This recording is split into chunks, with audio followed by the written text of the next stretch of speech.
መልሶ ኦርቶዶክስ ደብተራ የት አገኘ? ኦርቶዶክስ ተጠነቁላለች የሚል የት አገኘ? የትኛው ገድል ላይ ነው ጠንቁሉ ተብሎ የተጻፈው? የትኛው ስርዓተ ቤተክርስቲያን ላይ ነው? ቤተክርስቲያን ከምትቀበለው ከአራቱ ጉባኤ ውስጥ የትኛው ነው ጠንቁሉ ብላ ያስረዳችሁ?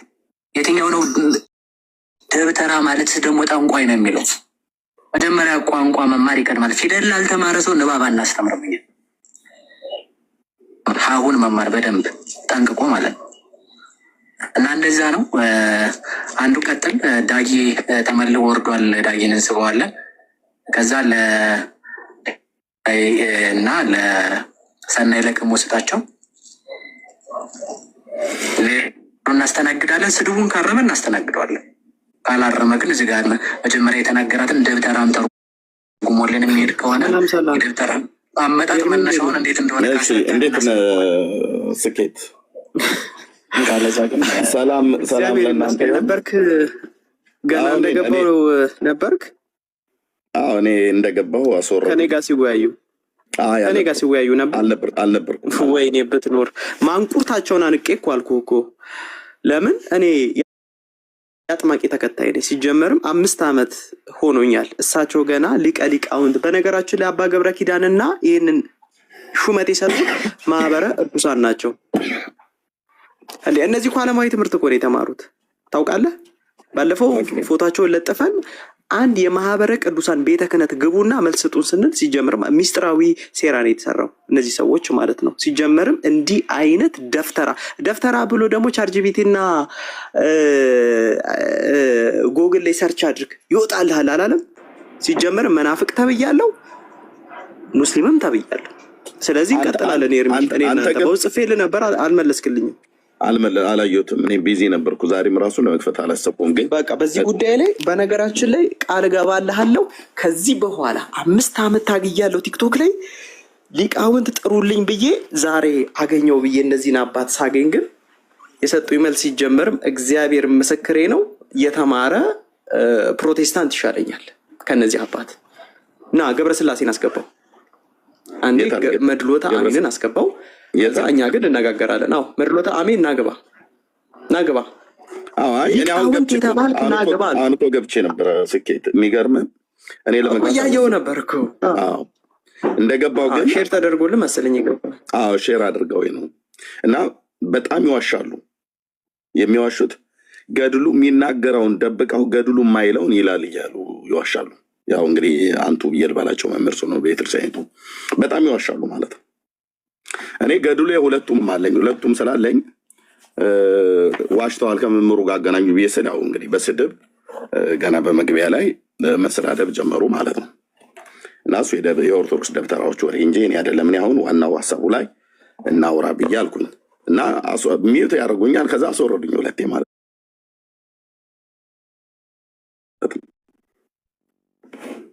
አይቀጡ ቅጣት እንዴት እንደምቀጣቸው ይህን ጥብጣሙ ከላዩ ላይ እስኪወልቅ ድረስ በመረጃ እንዴት እንደማሳፍረው ስለሚያውቁ ነው። ይህን ወይ እና አንተ ከኔ በፊት ነበር የገባውን ያላየውም ልክ እኔን እንዳስወጡኝ ጥያቄ ጠየኳቸው። መጥቆራ ወይም ጸዋለ ጽድቅ እንግዲህ ከእናታቸው ሰው ከአባታቸው ደግሞ የአየር ጋኔን እንደውም ገድሉን ደብሩ ድረስ ቤተክርስቲያኑ ድረስ ገዳሙ ድረስ የላኩት ሰው አለ። አሁን ነገ ወይ ከነገ ወዲያ ይሄዳል ይመስለኛል። አልደወልኩለትም ማለት ነው። የሚገርም እንዴት እንደተፈጠረ እና ከዛ በኋላ እዛ ቦታ ላይ ታቦት ተቀርጾለት ነበርኩኝ። ጆሮ አርሴማ ነበርኩኝ። ልሄድ ብዬ ትንሽ በሰዓቱ አልተመቸኝም ነበር እና ገዳሙ ላይ ሙሉ ታሪኩን ለማጥናት ማለት ነው። እና እንዴ እምነት ከመስማት ነው፣ መስማትም የእግዚአብሔርን ቃል ነው ይላል መጽሐፍ ቅዱስ ላይ የተጻፉ አይደለም። እኔ ቀርቶ ዶክተር ሮዳስ ታደሰ 2 አይነት አመለካከት የሰጠብ ከሊቀ ሊቃውንት ማዕበል ፈጠነ ጋር ዩቲዩብ ላይ የተለቀቀን ቪዲዮ እዚህ መጥተው ደግሞ እነዚህ ሲያራቅቁት እነዚህ ምን ልበላቸው በእናት በጣም ያሳዝናል። እኛ እንቀጥላለን። ገድለ አቡነ ተክለ ሃይማኖት ይገለጣል። ተመችተኛል ኤርሚዬ። ኦኬ ቴንክ ዩ ወንድማችን ስኬት። ኦኬ እኔ ማንም ሰው ሲናገር ይሳሳታል፣ ሲጽፍ ይሳሳታል። ቤተክርስቲያን ብትሆን ትሳሳታለች ብሎ ከሚያምኑ ሰዎች ነኝ እኔ። ስህተት አለ ቤተክርስቲያን ውስጥ በአንድም በተዘዋዋሪ መንገድ። የተሳሳተው ቤተክርስቲያን በንስሐ እንዲመለሱ ጌታ እግዚአብሔር ራሱ ሲናገር ነበር። ጌታችን ኢየሱስ ክርስቶስ ለሰባቷ ቤተክርስቲያናት የተሳሳትን ቤተክርስቲያን ንስሐ ግባ የተባለው ኃጢአት የሰራ ከመንገዱ የራቀ ከቃሉ የራቀ ከፍቅር የጎደለውን ቤተክርስቲያን የቀደመው ፍቅርህን ጥለሃልና ከወዴት እንደወደቅህ አስብ፣ ንስሐ ግባ፣ ጠብቀውም ያለ ጌታ ለሰባቱ አብያተ ክርስቲያናት ኤፌሶንን ጨምሮ ሌሎቹም አብያተ ክርስቲያናት በመልአኩ በኩል ልኮ ለባሪያው ለዮሐንስ በፍጥሞ ደሴት አመልክቶት የንስሐ መልእክት ያልደረሰው ቤተክርስቲያን የለም መጽሐፍ ቅዱስ ላይ ማለት ነው። ኦኬ ንስሐ ግቢ ተብላ የምትባለው ቤተክርስቲያን ስትሳሳት ነው፣ ስታጠፋ ነው፣ ከህገ እግዚአብሔር ስትርቅ ነው። ስለዚህ ቤተክርስቲያንም ትሳሳታለች፣ ከጽድቅ ጎዳና ወጣ ማለት ነው። የእስራኤል ህዝብ ተሳስቶ እንደነበረ ማለት ነው። ከጽድቅ ጎዳና ሲወጣ ህገ እግዚአብሔርን ሲጠል በቀደሙ በነቢያት የንስሐና የተመለሱ ወደ እግዚአብሔር ሀሳብ ወደ ቀደመው ጎዳና ተመለሱ ብሎ የሚል መልእክትን ከእግዚአብሔር ዘንድ ተላልፏል። ስለዚህም ተመልሰዋል ማለት ነው እና ቤተክርስቲያን ሆና ማትሳሳት የለችም። እንደዚሁም ግለሰቦችም ሆነው የማይሳሳቱ ሲጽፉም ሲያስተምሩ ምንም ሲሉ ማለት ነው። የኢትዮጵያ ኦርቶዶክስ ተዋሕዶ ቤተክርስቲያን በመጽሐፍቶቿ ላይ ተሳስታለች አልተሳሳተችም? ኦኬ ጴንጤዎች መጽሐፍት ከጻፍን ተሳስተናል አልተሳሳትንም? መጽሐፍቶቻችንን ያነበቡ ሰዎች ያምጡ። አሁን እኔ ጴንጤ ስለሆንኩ በመጽሐፎቻችሁ ላይ ተሳስታችኋል ብሎ የሚል ሰው ካለ ያምጣ። ሲጀምረኛ እንደነዚህ አይነት መጽሐፍቶች የሉንም፣ አንቀበልም፣ በፍጹም ስለማንቀበል ማለት ነው። ቀደን ነው የምንጥለው፣ እንደዚህ አይነት ነገር ስለሌለ ማለት ነው። እዚህ ከመጽሐፍ ቅዱስ ውጭ የምንቀበለው መጽሐፍ የለም። ኦኬ ሌሎች መጽሐፍቶች ግለሰቦችን ለማስተማሪያነት ብለው የሚጽፏቸው ቢኖሩም እንኳን ቅሉ እሺ ጥሩ የኔ ግቢ አንቺ እዛ ስለነበርሽ አይቻለሁኝ እያስወረዱ ማለት ነው። ኦኬ እና ቤተክርስቲያኒቱ ግን ኦርቶዶክስ ተሳስታለች።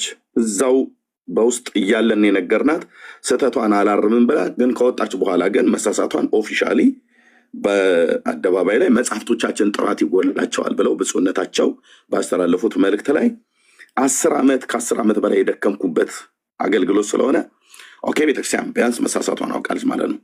ገድለ ተክለ ሃይማኖት ሁለቱም እጄ ላይ አለ። አንድ ወንድም ያለ ከአሜሪካ ሀገር እሱ ነው ሲልክልኝ በውስጥ የገባሁት ማለት ነው። እና እንዳልኳችሁ እኔ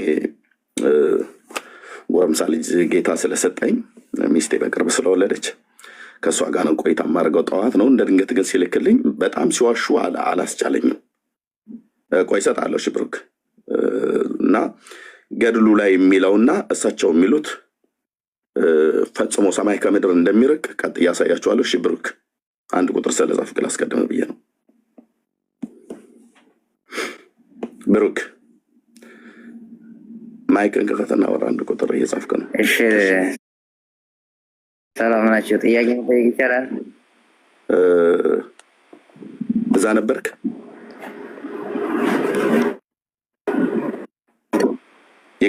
የቀደሙ ጉባኤ ላይ ነበርክ? ልጠይቅ ጥያቄ የቀደሙ ጉባኤ ላይ ነበርክ ወይ ነው የምለው። ዲያቆን ምናምን መሆኑን ጠይቀው መጀመሪያ። እድሜ ዝም ብሎ ተልካሻ ሰው አልነበርኩም። እሺ አንድ የሚዩት አድርግና ጠብቀን። እሺ እንጠይቃለን እኛ እንትና ጥያቄ እንዳይቀሰቅ ብራዘር ጠይቃለህ እኮ አልኩህ። አንዴ ማይኮ ሚዩት ወይ ደግሞ የያዘው እንደዚሁ ዛሬ የተከፈተ ያው እዚህ ጋር ያቸው ላይ መልዕክት አስተላልፋለሁ። ሰማይ ለገማቸው እንዲተማላ ጣዖት አምላኪ ካለች እኮ እሷ ክርስቶስን እያመለከች ጣዖት ከሆነ የምታመልከው የተሳደበችው ራሱ ክርስቶስን ነው። ስለዚህ እዚህ ጉባኤ ላይ አልነበርክም አይደል ብሩክ?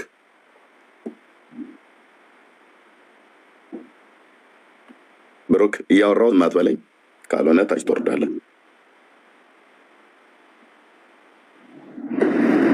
እኔ ጥያቄ ልጠይቅ ነበር የገባሁት ከነሱ ጋር ግንኙነት እኚህን መምህር ትልቁ ላይ ሳርገው ቆይ እስኬተን ትልቁ ላይ ሳርገው እኚህን መምህር ታውቃቸዋለህ? ጥያቄ ልጠይቅ እያልኳችሁ ነው። ከሰማኸኝ እኮ ትጠይቃለህ። እኚህን መምህር ታውቃቸዋለህ አይደል ወይ ነው የምልህ።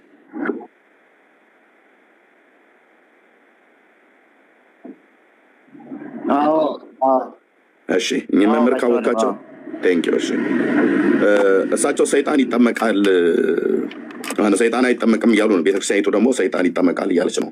ማናቸው ናቸው ትክክል? ኦርቶዶክስ ሰይጣን ይጠመቃል ትላለች። እኚህ መምህር ደግሞ ሰይጣን አይጠመቅም ይላሉ። ማናቸው ናቸው ትክክል?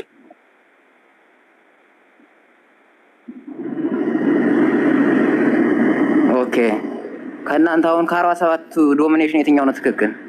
የተጠየቀው መልስልኝ። 47 ቦታ ሳልቆራርጥ የተጠየቀው መልስ። ኦርቶዶክስ ሰይጣን ይጠመቃል ትላለች። መምህሩ ደግሞ እኚህ ታውቃቸዋለህ፣ እሳቸው ደግሞ ሰይጣን አይጠመቅም ይላሉ። ያው እዚህ ቤት ከፍተው ቅድም ገብቼ ገና እንደገባው ድምፄን ሲሰሙ ከገስት ላይ እንዲያወርዱ ትእዛዝ እየሰጡ አስወረዱኝ ማለት ነው። ያው እሳቸው እያወሩ ነው፣ እኔ ገብቼ ነበር። እንደዛ ነው። ስለዚህ እንደዛ የሚሉትን በአደባባይ ሁሉም ሰዳዱት የሚናገሩትን ሰይጣን ይጠመቃል ይላሉ።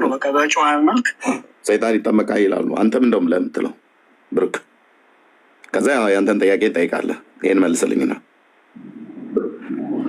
ኧረ እኔ ጥያቄ አስተናግደኝና ኤርሚ ከዛ ትጠይቀኛለህ። እንደ እኔ ቤቱ እኮ የተከፈተው ቤት የተከፈተው ኑና ጠይቁ አይደለም ያልኩት። አዎ ትጠይቃለህ፣ ምንም ጥርጥር የለውም። የገባ ሰው ጠይቆ መውጣት ይችላል። ግን ደግሞ ቤት የከፈትኩት እዚህ እኔ ቅድም መምህሩ እኚህ መምህር ሲዋሹ እጅ ከፍንጅ ሊይዛቸው መጽሐፍትን ይዤ በቦታው ስገኝ ሚዩት ያስደርጉኝ ነበር፣ ያስወርዱኝ ነበር ማለት ነው። ስለዚህ ስላስወረዱኝ ነው ቤት የከፈትኩት። ሰይጣን በእናንተ ቤተክርስቲያን ይጠመቃል ወይስ አይጠመቅም? ብሩክ፣ ሰይጣን ተጠምቆ ክርስቲያን መሆን ይችላል ወይስ አይሆንም?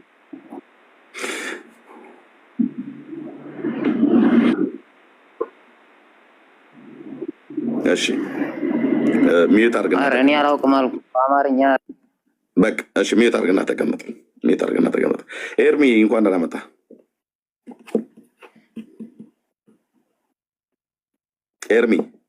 ኤርሚ እንዴት ነህ? አናግሩት እሱን አልኩ። እኔ ስለ መጥቆራ ምናምን ሊያወሩኝ ተክለ ሃይማኖት መጽሐፍ ቅዱስ ሳይገባኝ ሌላ ሊያወሩኝ ስለሆነ አያ አደል። ታዲያ እንዴት ሚዩት እንደሚያደርጉ ሪከርዱ አለኝ፣ ሙሉ ሪከርድ አድርጊያቸዋለሁ። መጀመሪያም ይሄ ልጅ ሲያወራ የነበረው የታለ ቅድሙ ልጅ ሲያወራ የነበረውን የሚጠይቃቸው ሌላ የሚጠይቁት ሌላ። በጣም እየሳኩ ነበር። ስኬት ማለት ነው። ትልቁ ላይ አድርጌዋለሁ። ስኬት ኦርቶዶክሳዊ ነው። እሱ የሚጠይቃቸው ሌላ፣ እነሱ የሚመልሱለት ደግሞ የቤተክርስቲያን ኦርቶዶክስ ነኝ ይላቸዋልስ ሌላ ስለ በቃ ምንም የማይገናኝ አይነት ነገር ነው የሚያወሩና አንተ ስትመጣ ተረበሹ በጣም አላስወራ አሉና በጣም የሚያሳፍር እውነት ለመናገር። እንዲያውም የሆነ አንድ ራሱ የገለጸው ነገር አለ። ሰይጣን የሰይጣን ልጅ ይወልዳል ምናምን ያሉት ነገር አለና ቁጭ ራሱን የገለጸው።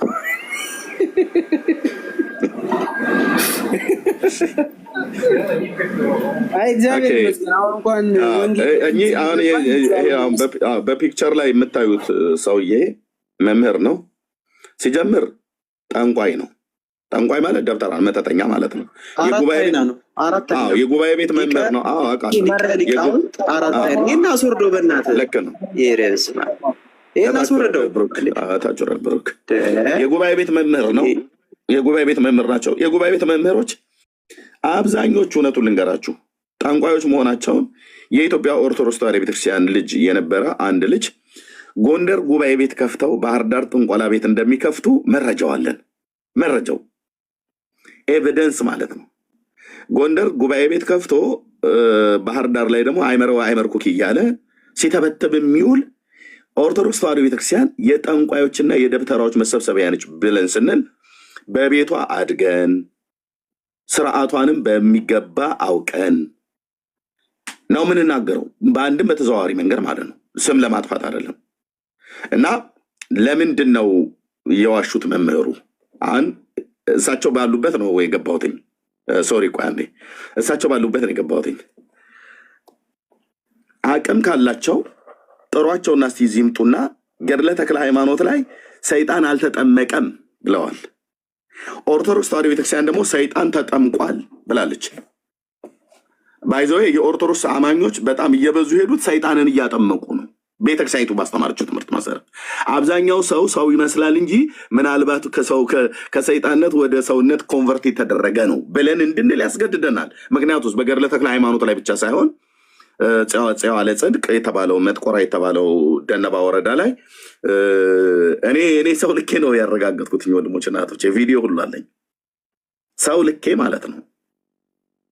ሰው ልኬ ደነባ ወረዳ ሰው ልኬ ማንም ኦርቶዶክሳዊ ሳይልክ በፊት እኔ ነኝ የላኩት። ከዛሬ ዓመት ነው 2 ዓመት አካባቢ ላይ እንዴ ለሰይጣን ታቦት ቀርጻ ህዳር 29 ቀን እንደምታከብር ሰይጣኑን አጥምቆት ሰይጣኑ የተጠመቀበት ወንዝ ሰይጣኑን ያጠመቁት አቡነ ዜና ማርቆስና አቡነ ተክለ ሃይማኖት እንደሆኑ የደብሩን አስተዳደር እኔ የላኩት ሰው ኢንተርቪው አድርጎ ኢንተርቪው እጄ ላይ አለ ወንድሞቼ ናቶቼ።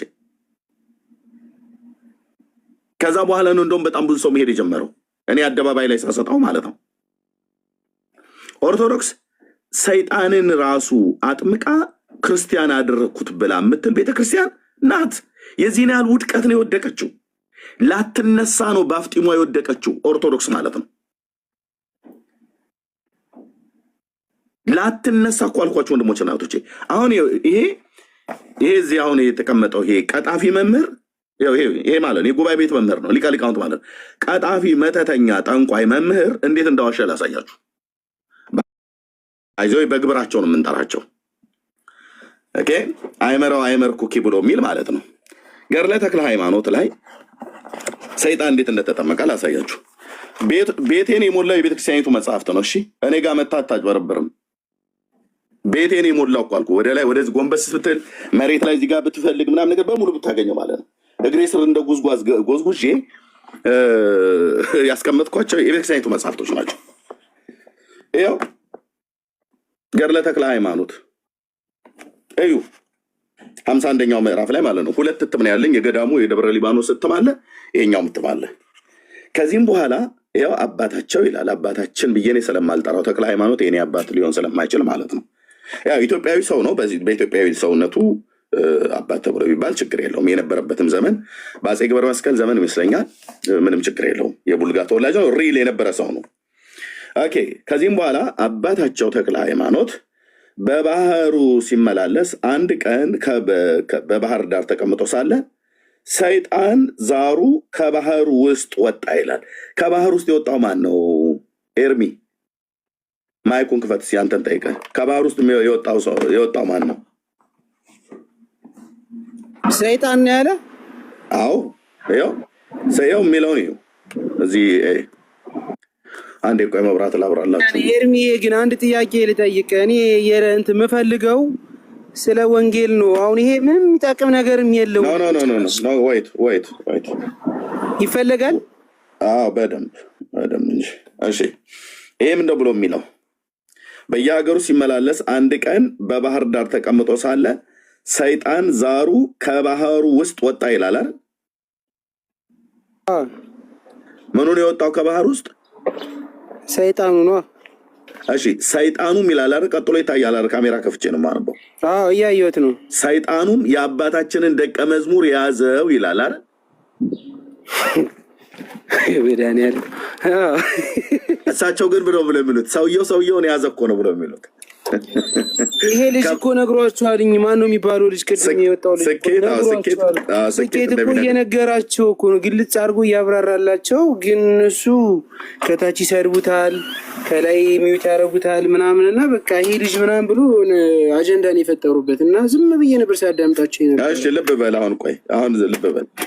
ሰይጣን ዛሩ ከባህር ውስጥ ወጥቶ የአቡነ ተክለ ሃይማኖትን ደቀ መዝሙር ማለት ነው ተከታይ የሆነውን ወይ ደግሞ መንፈሳዊ ልጁ ተብሎ የሚባለውን እሱን ያዘው ይላል። ማን ያዘው? ሰይጣኑ ማለት ነው።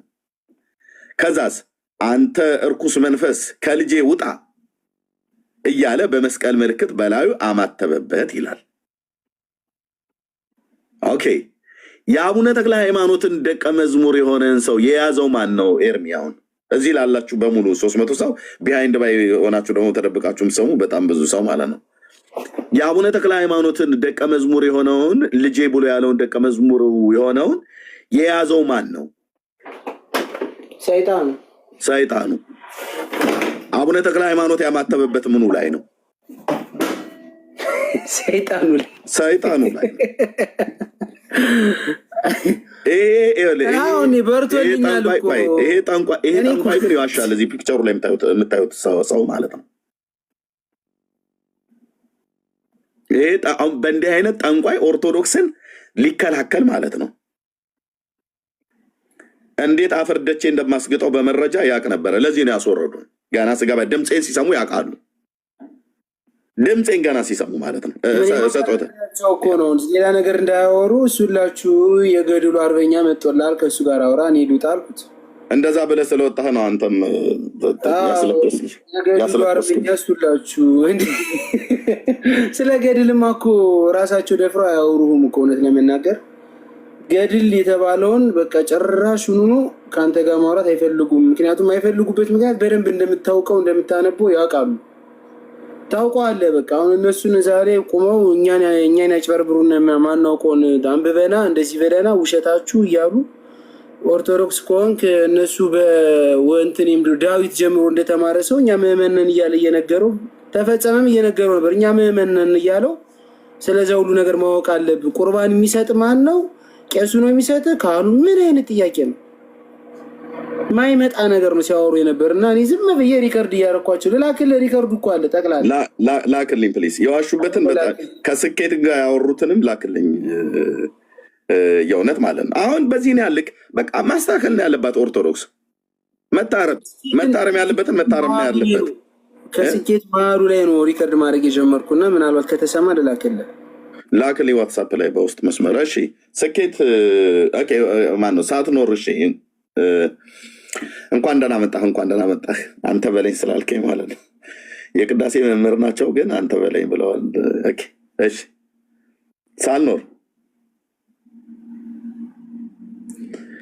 ሳልኖር አትግደለኝ።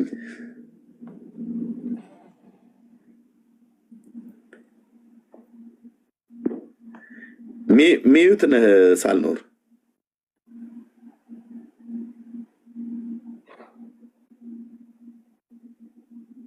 ይሰማል ወገኖች? የኔ ድምፅ ይሰማል? ትሰማለህ? አንተ ልኬልሃለሁ ግን ትንሽ ጠብቀው እየተሽከረከረ።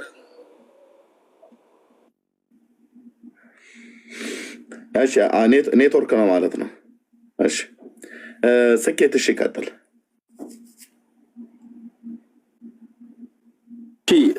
በነገራችን ላይ ኤርሚ ይሄ ነገር ዶግማ የቤተክርስቲያን ዶግማ ተአምር ነው። ይሄ አሁን እኔ ገድሉን እቀበላለሁ። በነገራችን ላይ ለምን ጽዋለ ጽድቅ ላይ ወይ መጥቆራ የሚለው ላይ ከእናታቸው ሰው ከአባታቸው የአየር ጋኔል ብሎ ተጠምቆ ጽዋለ ጽድቅ ተብሎ ይህንን አልቀበልም ነው ያሉኝ። የአቡነ ተክለ ሃይማኖትም ገድል አልቀበልም አሉ። ታዲያ እነዚህ ሊቃውንት ናቸው ብዬ እኔ አልቀበልም። አዎ እግዚአብሔርን አልቀበልም። ይሄው እያነበብከው እኮ ነው። እስኪ ለዚህ ለ321 ህዝብ እንግዲህ ራሳቸው ሲገላለጹ ማለት ነው። እኔ እኮ የአራቱን ጉባኤ መምህር አራት አይና ነኝ አሉ ማለት ነው። ሚዩት እያደረጉኝ አንተ ምን ታውቃለህ?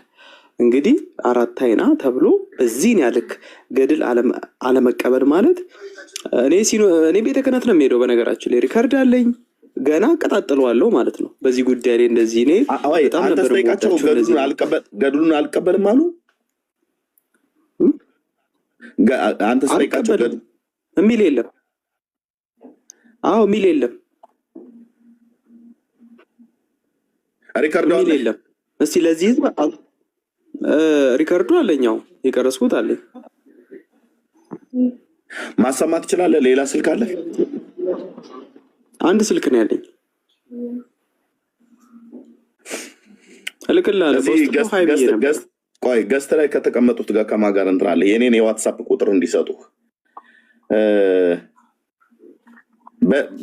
ቤኪን ሲጻፍለት ቤኪን ለቤኪ አሁን ለቤኪ ላለው ለሱ ፎሎ ተደራረጉና እሱ ይሰጣል ስልኩን። አሁኑ ይሰጣል ዋትሳፕ ቁጥሬን። ከዛ የዋትሳፕ ቁጥር ላይ ትልከዋለህ። ቤኪ ቴክስት ለዋወጡ በውስጥ ፎሎ አድርጋለሁ። ፎሎ ባትመለስ ሲኬት ከዛ የእሱን ቁጥር የኤርሚን ቁጥር ለአንተ ስላታለሁ። ኤርሚ አሁን ትሰማለህ? እሺ ትሰማለህ? አሁን አዎ ትሰማለህ ሳልኖር። እሺ አመሰግናለሁ ኤርሚ። በመጀመሪያ እንኳን እግዚአብሔር በልጅ ባረከህ። አሜን።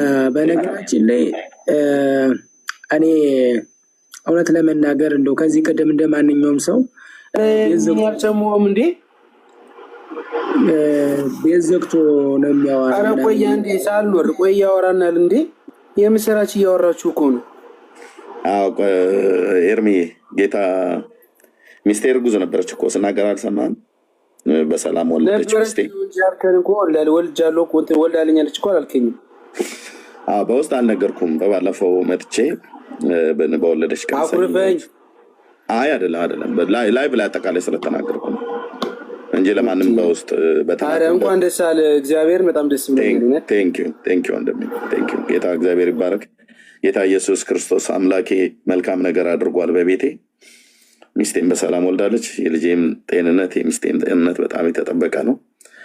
ቴንኪው ወገኖች ስለጸለያችሁልኝ፣ መልካም ምኞታችሁንም ስለገለጣችሁልኝ ቴንኪው በድጋሚ። እሺ ቴንኪው። ቀጥሉ። ሳልኖር ቀጥል። እሰማለሁ አይደል ኤርሚ? ምንድነው ደስ ብሎኛል። ያው ደስታዬ ነው። እንኳን እግዚአብሔር በወንድ ልጅ ባረከ። ሲቀጥል ግን እኔ በነገራችን ላይ ዛሬ በጣም እንዲህ ይባል ነበር፣ ቤት ዘግቶ ነው የሚያወራ ምናምን።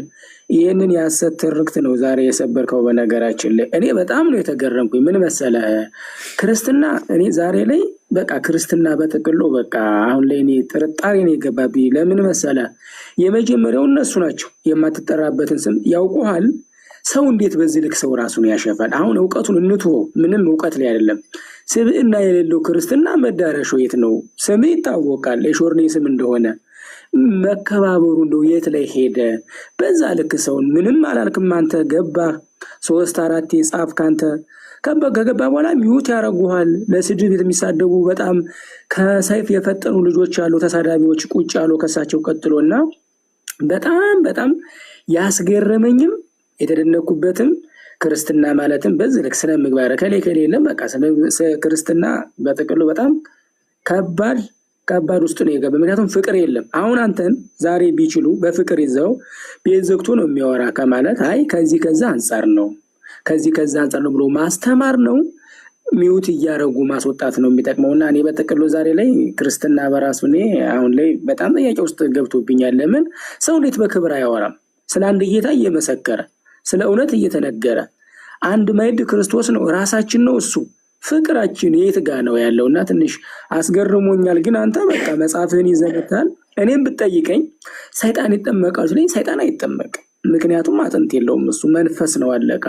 ሰው ነው የጻፈው ነገር። ስተትም ካለ ይሄን አልቀበልም ነው የምልህ። መመለስ እንጂ መሳደቡ እኔ በጣም ትንሽ የሚከብድ እንደ ክርስትና ያለ ነገር አይደለም። ብቻ ከባድ ነው። እሺ ቴንኪው።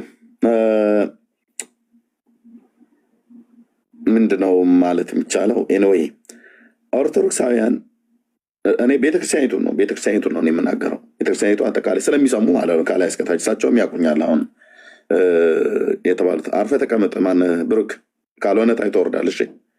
እጅን ይዣለሁ። ገስት ላይ ገብተሃል። አንዳንድ ቁጥር አጽፍ። ቅድም ገብተሃል። የጠይቁ ጥያቄ አለ። ለሱ ከመለስክ ከዛ አንተ ጠይቃለህ ብያለሁ። ፈቃደ ከሆነ ማለት ነው። ካልሆነ ታች ወርደህ ትሰማለህ። ብራዘር ኦኬ ቴንኪው። ታች ወርደህ ትሰማለህ። ገስት ላይ ያስገባው የተቀመጥከው እዚህ ድሩን ሲሰጥህ ከፍተህ ታወራለህ ብዬ ነው። ኦኬ ኦርቶዶክሳውያን እኔ ቤተክርስቲያኒቱ ነው የምናገረው። ቤተክርስቲያኒቱ የእኔ ቤተክርስቲያን ስለነበረች ማለት ነው። ቤተክርስቲያኒቱ ስናገር ከላይ ያሉቱ ስለሚሰሙ ማለት ነው። እኔ እዚህ አሁን ጠጥቶ ጠግቦ በጫት መርቅኖ የመጣን ጎረምሳ አይደለም ነው የምሰማው። ላይ ያሉቱ ይሰማሉ። የአባቶች አምላክ ምስክር በትክክል ነው የሚሰሙኝ። ማን እንደሆንኩኝ በደንብ ነው የሚያውቁት። በደንብ ነው የሚሰሙት። በዚህ 11 ዓመት ውስጥ በደንብ ነው የሚሰሙት። መጽሐፍቶቻቸው የት ቤት እነማጋ በምንኛ እንደሚከፈት የሚያውቁት በደንብ ያውቃሉ። ከላይ ያሉት ማለት ነው። ማን ኤርሚያስ ብላችሁ ፎቶ ሄደ ብታሳይ ከፓትርያርኩ ጀምሮ ያውቁኛል። ኦኬ እኔ እሱ ጉዳይ አይደለም። ቤተክርስቲያኒቱ ነው የምናገረው ብዬ ስል ቤተክርስቲያኒቱ ለተሳሳተችው ስህተት በቃ ብታርም ምን አለበት እንዴ? ብታርም ማንን ገደለ? የእውነት እኮ ማለት ነው። በዚህን ያህል ልክ እየተንኮታኮተች ስትወርድ ብፁዕ አቡነ አብርሃም የተናገሩት ቪዲዮ አለ። ብፁዕ አቡነ ኤርሚያስ የተናገሩት ቪዲዮ አለኝ።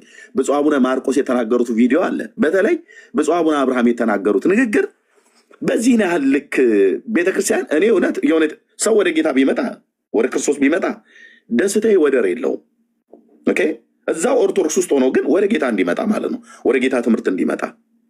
ከዛ ውጭ ግን እንዴት ቤተክርስቲያን በዚህን ያህል ልክ ኤርሚያስ ይቀድስባት የነበረች ቤተክርስቲያን በዚህን ያህል ልክ ተንኮታኩታ እንዴት ወድቃ ትገኛለች ብሎ የሚለውን ለማየት የብፁዕ አቡነ አብርሃምን ቪዲዮ ብቻ አንድ ቪዲዮ ብቻ ላሰማችሁ ምን እንዳሉ። ብፁዕ አቡነ አብርሃም ቪዲዮቸው። እሺ ስኬት 97 ያንተን የመጨረሻው ገብቶልኛል፣ መልስልሃለሁ። ብፁዕ አቡነ አብርሃም እስኪ ወንድሞች እናቶች፣ እኔ ራሴን እኔ የምቀድስባት የነበረች ቤተክርስቲያን እኔ ያደግኩባት ቤተክርስቲያን በዚህን ያህል ልክ እንዴት ህዝቧን ታጣለች? ቢጠፋው በስቷል። በአዲስ እምነት የሚነጠቀው በስቷል። እየተሸረሸረ ነው። የማይሸረሸረው እየተሸረሸረ ነው። ቶቼ ስለሆኑ ንግግራቸውን ጠራናቸውን አውቃለሁኝ። አሕዛብ ብለው የሚሉት ወደ እስልምና ማለት ነው። ወደ እስልምና የሚሄደው በስቷል። በአዲስ ሃይማኖት ደግሞ የሚነጠቀውን በስቷል ብሎ ያሉት አዲስ ሃይማኖት የተባለው እኔ አሁን ያለሁበት የወንጌላውያን አማኞችን ነው። የማይሸረሸረው እየተሸረሸረ ነው። መሰረቱ ተናግቷል ነው ያሉት። ዋይ ለምን የኦርቶዶክስ መሰረቷ እንዴት ይናጋል? መሰረቷ ምን ስለሆነ ተናጋ? እንዴት እቺ ግዙፍ ቤተክርስቲያን እንዴት እየተሸረሸረች መጣች? ምክንያቱ ምንድን ነው? አካሄድ መናገር እችላለሁ? እሰጣለሁ። አካሄድ ጥያቄ አካሄድ ነው እኮ።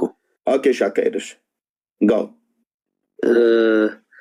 ቆይ አሁን እኔ ስላልገባኝ ነው። እኔ አሁን የኦርቶዶክስ ተዋህዶ ቤት መስሎኝ ነው የገባሁት። አንተ ደግሞ ስትናገር እንዳልሆንክ እየተናገርክ ነውና ስለ ኦርቶዶክስ ተዋህዶ ካልሆንክ ስለ ኦርቶዶክስ ተዋህዶ ከምታወራ ወይስ ስለመማማር ስለ ወንጌል ከሆነ ስለ ወንጌል ብንወራ የሆነ ምክንያቱም ስላለንበት ነገር ለምን አናወራም ነው።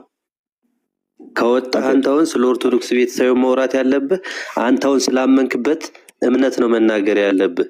እኔ እንደዚህ ነው ማምነው፣ በዚህ ጉዳይ እንወያይ፣ ጥያቄ ካላችሁ ምናምን ብለህ የሆነ ርዕስ እንትን ብለህ ቢሆን ደስ ይላል።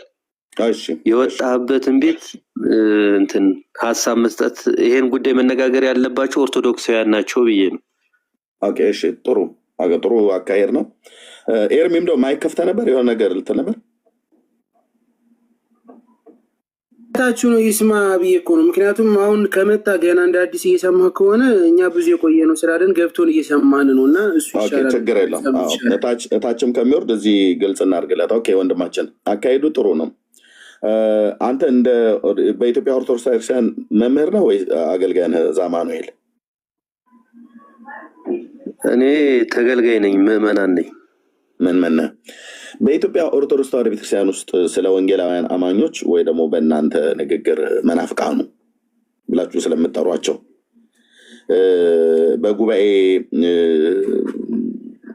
ጉባኤ በሚደረግበት የማታ ጉባኤ በሚደረግበት ወይ ደግሞ ክብረ በዓል በሚደረግበት ጊዜ መምህራኖቻችሁ አገልጋዮች ወይ ደግሞ የንስሐ አባቶቻችሁ የሚሆን በሰንበት ትምህርት ቤት የሚሆን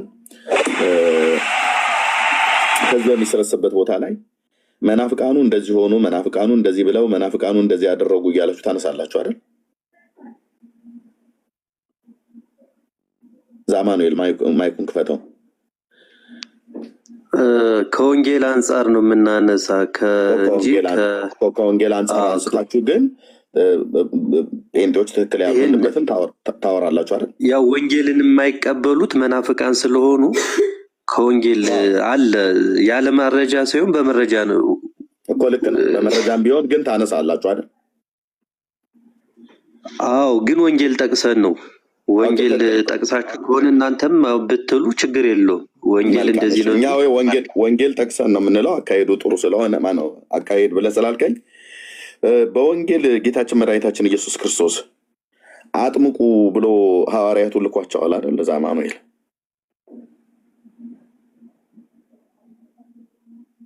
ማይኩን ለምን ትዘጋዋለህ? አጥምቁ ብሎ ጌታችን ልኳቸዋል አይደል? ሐዋርያቱን። አዎ ልኳቸዋል። ማንን ነው አጥምቁ ብሎ ያለው? ሐዋርያትን። በቃ እሱ ነው አጥምቁ ብሎ ያለው ማንን ነው? እነማንን እንዲያጠምቁ ነው?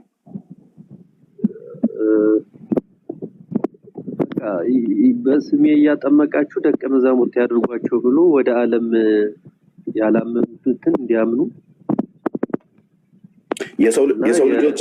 የሰው ልጆችን ነው ወይስ እንደው በጠቅላላ የሰው ልጆችን እንጂ ፍጥረታትን ብሎ ሲል ፍጥረትን ሁሉ ብሎ ሲል ለምሳሌ ጅብን፣ ከርከሮ፣ ድኩላ ምናምን ነገር አንበሳ፣ አጋዘን ምናምን ነገር አይደለም አይደል? የሰው ልጆችን ከሰው ልጆች ውጪ የሰው ልጆችን ያላመኑትን ነው አይደለ? እንዲያምኑ በወንጌል ስብከት ካሰበኩ በኋላ እንዲያጠምቁ ያዘዘው ማለት ነው ጌታ። በቃ የሰው ልጆች ሁሉ የእሱ ልጆች እንዲሆኑ ልጅ ደግሞ የሚሆኑት ደግሞ በመጠመቅ ነው። በስሙ የተጠመቀ የእግዚአብሔር ልጅ ስለሚሆን የሐዋርያት ተልኳቸው ክርስቶስን አንድ ሃይማኖትን ማስተዋወቅና ልጅ ማድረግ ነው ተልኳቸው፣ ማዳን ነው ተልኳቸው፣ የሰው ልጆችን ማለት ነው። እሺ ከዚህ ውጭ አሁን ከሰው ልጆች ውጭ ለምሳሌ መላእክት ፍጡራን ናቸው አይደል? በእግዚአብሔር የተፈጠሩ። ሰይጣንም ፍጡር ነው አይደል? በእግዚአብሔር የተፈጠረ። መላእክትን አጥምቁ ብሎ ያለበት ቦታ የምታስታውሰዋለህ? መላእክት አጥምቁ አልተባሉም። ሰይጣንንስ አጥምቁም አልተባሉም ወይስ ተብለዋል? ሰይጣንንስ በቃ መላእክት አያጠምቁም፣ ሰይጣን ደግሞ አይጠመቅም። ለምንድን ነው? ሐዋርያቱ ወይ ደግሞ ካህናቱ መላእክትን ያጠምቃሉ ወይ ሰይጣንን ያጠምቃሉ ወይስ እነሱን አያጠምቁም? በቃ ሰው ብቻ ነው የሚጠመቀው። ሰው ብቻ ነው የሰው ልጅ። እሺ የኢትዮጵያ ኦርቶዶክስ ተዋሕዶ ቤተክርስቲያን ግን ሰይጣንን ታጠምቃለች። ምን ትላለህ? ሚል የለም፣ እኔ ሚል የለም። እንደዚህ አላስተማረችኝም የኦርቶዶክስ ተዋሕዶ። እሺ እንደዚህ እንዳስተማረች እንደዚህ እንደጻፈች አንድ ሰው ቢያሳይህ መረጃ ምን ብለህ ትላለህ? ከቤተክርስቲያን አስተምሮ አኳያ ከሆነ በትርጓሜ የቤተክርስቲያን ትርጓሜዋ ምን ይላል የሚለውን በዛ ዳኛለሁ። በትርጓሜዋ ስለማምን የቤተክርስቲያን ትርጓሜ አላት። የኛ ቤተክርስቲያን ገድላት ትርጓሜ አላቸው እንዴ? አላቸው። የአንድምታ ትርጓሜ አላቸው። በቃ ሐሳቡ እኮ የሆነ ሁሉ ነገር እኮ ዝም ብሎ እንትን አይደለም። የሆነ ሰምና ወርቅ አለው የኛ መጽሐፍት ሲጠቀስ ማለት ነው ሲጻፍ። ለማንኛውም እሺ አንሳልኝና ስለዚህ እኔ የምረዳውን እነግርሃለሁ። ገድላት የአንድምታ ትርጓሜ ያላቸው እያልከኝ ነው?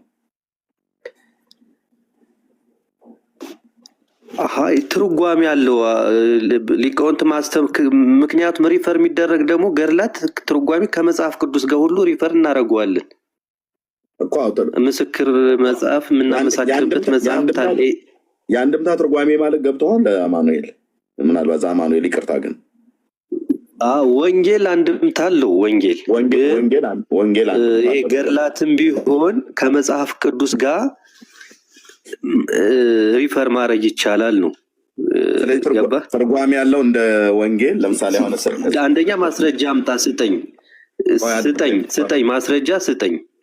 ከገድላት ሰይጣን የተጠመቀበት ማስረጃ ስጠኝ፣ እሰጥሃለሁ። ከዛ እንነጋገር። እሺ እሰጥሃለሁ። አማኑኤል ይሄ ወንጌል ቅዱስ ነው፣ የአንድምታ ትርጓሜ ማለት ነው። ያው ከቀደሙ አባቶች ጀምሮ ሲወርድ ሲዋረድ የመጣው ንባብና ትርጓሜው በአንድምታ ይላል። ልብ በል፣ የአራቱ ወንጌላት ማለት ነው። ኦኬ የቅዱስ ጳውሎስ መልእክታት ደግሞ አሁንም የአንድምታ ትርጓሜ፣ ገድላት እንደዚህ ትርጓሜ ያለው ብለህ ስላልከኝ እንደተነግረኝ ነው። የቅዱስ ጳውሎስ መልእክታት ማለት ነው ከሮሜ ጀምሮ ያሉት ከመጽሐፍ ቅዱስ አንጻር ነው። ከመጽሐፍ ቅዱስ አንጻር ነው። ማን የተረጎመው? ከመጽሐፍ ቅዱስ አኳያ በመጽሐፍ ቅዱስ መመለስ ስለምንችል ነው። ኦኬ ስለዚህ እንጂ እንደዚህ እንደው ለምሳሌ እዚህ ጋር ወንድሜ እሺ እንደዚህ እንደ ወንጌሉና እንደ መልእክታቱ የአንድምታ ትርጓሜ የለውም ልናገር። እየሰማኸኝ ከሆነ እንደዛ የለውም፣ ግን ከወንጌል አንጻር ትርጓሜ ያለው ነው የምልህ። ኦኬ እሺ ከወንጌል ጋር አሁን ለምሳሌ ይኸውልህ ወንድሜ፣ አሁን ለምሳሌ ገድላት ብትለኝ ማለት ነው ከመጽሐፍ ቅዱስ ውጭ ገድላት ለምን አስፈለገ ብትለኝ ለገድላት ለምን እንዳስፈለገና ገድላት መሰረቱ በመጽሐፍ ቅዱስ ነው መምህራን ሊመልሱልህ የሚችሉ። መልሳችን መጽሐፍ ቅዱሳዊ ነው። ገድላት ራሱ መጽሐፍ ቅዱሳዊ መሆኑን አስተምሯል። እና አሁን ወደ መረጃው አሳየኝና እንትን እንበል። እሺ እኔ ልተረጉምልኝ ነው አሁን መረጃውን ሳሳይህ። በቃ ሐሳቡን ከመጽሐፍ ቅዱስ አንፃር መመለስ ስለሚቻል ብዬ ነው። እሺ መልስልኝ። እሺ ያው ገድለ ተክለ ሃይማኖት ነው። ገድለ ተክለ ሃይማኖት ነው። ልብ በል የቤተክርስቲያኒቱ መጽሐፍ ነው። ኦኬ ምዕራፍ 51 ላይ በዚህኛው እትም ማለት ነው። ከዚህም በኋላ አባታችሁ ተክለ ሃይማኖት በየሀገሩ ሲመላለስ አንድ ቀን በባህር ዳር ተቀምጦ ሳለ ሰይጣን ዛሩ ከባህር ውስጥ ወጣ ይላል። ሰይጣን ዛሩ ከባህር ውስጥ ወጣ። ሰይጣኑም የአባታችሁን ደቀ መዝሙር ያዘው፣ አንተ እርኩስ መንፈስ ከልጄ ውጣ እያለ በመስቀል ምልክት በላዩ አማተበበት። ሰይጣን ዛሩም ደቀ መዝሙሩን ትቶ ፈጥኖ ሸሸ፣ ሊያመልጥ ወደደ። ክቡር አባታችሁ አማተበበት። ወደ ባህሩ ሊገባ ባልተቻለው በጥልቁ ባህር ወደብ ቆመ። ክቡር አባታችሁም ሄዶ በእጁ ያዘው። ያን ጊዜውኑ እጡ ወደቀና ኃይሉ ደከመ፣ ለሁሉም በግልጥ ታየ። ክቡር አባታችሁም ከእጄ ለምን ትይዘዋለህ አለው። ማለት ልጄን ለምን ትይዘዋለህ አለው። ልነች እዚህ ጋር የጠፋችው ልጄን ራሱ ኮምፒውተሩ ነው እንደዚህ ያደርገው። ልጄን ለምን ትይዘዋለህ አለው። ሰይጣን ዛሩም ለእኔ እንደ ሰው ሁሉ መሰልከኝ፣ ስለዚህም ይዘው ዘንድ ደፈርኩ። ክቡር አባታችሁም ስምህ ማን ነው አለው። ባህረ አልቅም ነው አለው። ክቡር አባታችሁም እንግዲህ ከእኔ ጋር ትሄዳለህ ወይስ ወደ ማደሪያ ትመለሳለህ አለው። ከእንግዲህ ወዲህ ወደ ማደሪያ ለመመለስ አይቻለኝም፣ በማማተብ ስልጣኔን ሽረሃዋልና አለው። አባታችሁም ተክለ ሃይማኖት ወስዶ ገዝሮ ወደ ፍጹም ክርስቲያንነት አገባው፣ ስሙንም ክርስቶስ ሐረዮ ብሎ ጠራው ብሎ ይላል። ክቡር አባታችሁም ሲያገለግል ኖረ። ከጥቂትም ቀንም በኋላ የምንኩስና ልብስ አልብሶ ወደ በዓቱ አገባው። ይህችም ደብረ አሰቦት ናት። ሞቶ መንግስተ ሰማያት ሲገባ ድረስ በተረፈው ዘመኑ ሁሉ መነኮሳቱን ደስ የሚያሰኝ እግዚአብሔርንም የሚወድ ሆነ ይላል። በዚህ ክፍል ላይ የተጠመቀው ክፍል ማን ነው? ማን የተጠመቀው አካል ማን ነው? በአቡነ ተክለ ሃይማኖት የተጠመቀው ማን ነው? ሰው ነው። የአጋንንትን ስራ የሰይጣንን ስራ ሲሰራ የነበረ ሰው ነው የተጠመቀው። የቱ ጋር ነው ሰው? አጋንንት መንፈስ ነው አይጠመቅም። የቱ ጋር ነው ሰው ነው ብሎ የሚለው? አሁን ለምሳሌ ይኸውልህ ወይ ዛማ ነው የተሰጣለው። የትኛው ቁጥር ላይ ነው? እኔ ሳነብ ዘልዬ ከሆነ 5 ቁጥር አለው። የትኛው ቁጥር ላይ ነው ሰው ነው የተጠመቀው ብለህ ያልከኝ? እዚህ ቁጥር በቁጥር ልጠይቅህ። የአቡነ ተክለ ሃይማኖትን ደቀ መዝሙር የያዘው ማን ነው? ከባህር ውስጥ ወጥቶ የአቡነ ተክለ ሃይማኖትን ደቀ መዝሙር የያዘው ማን ነው?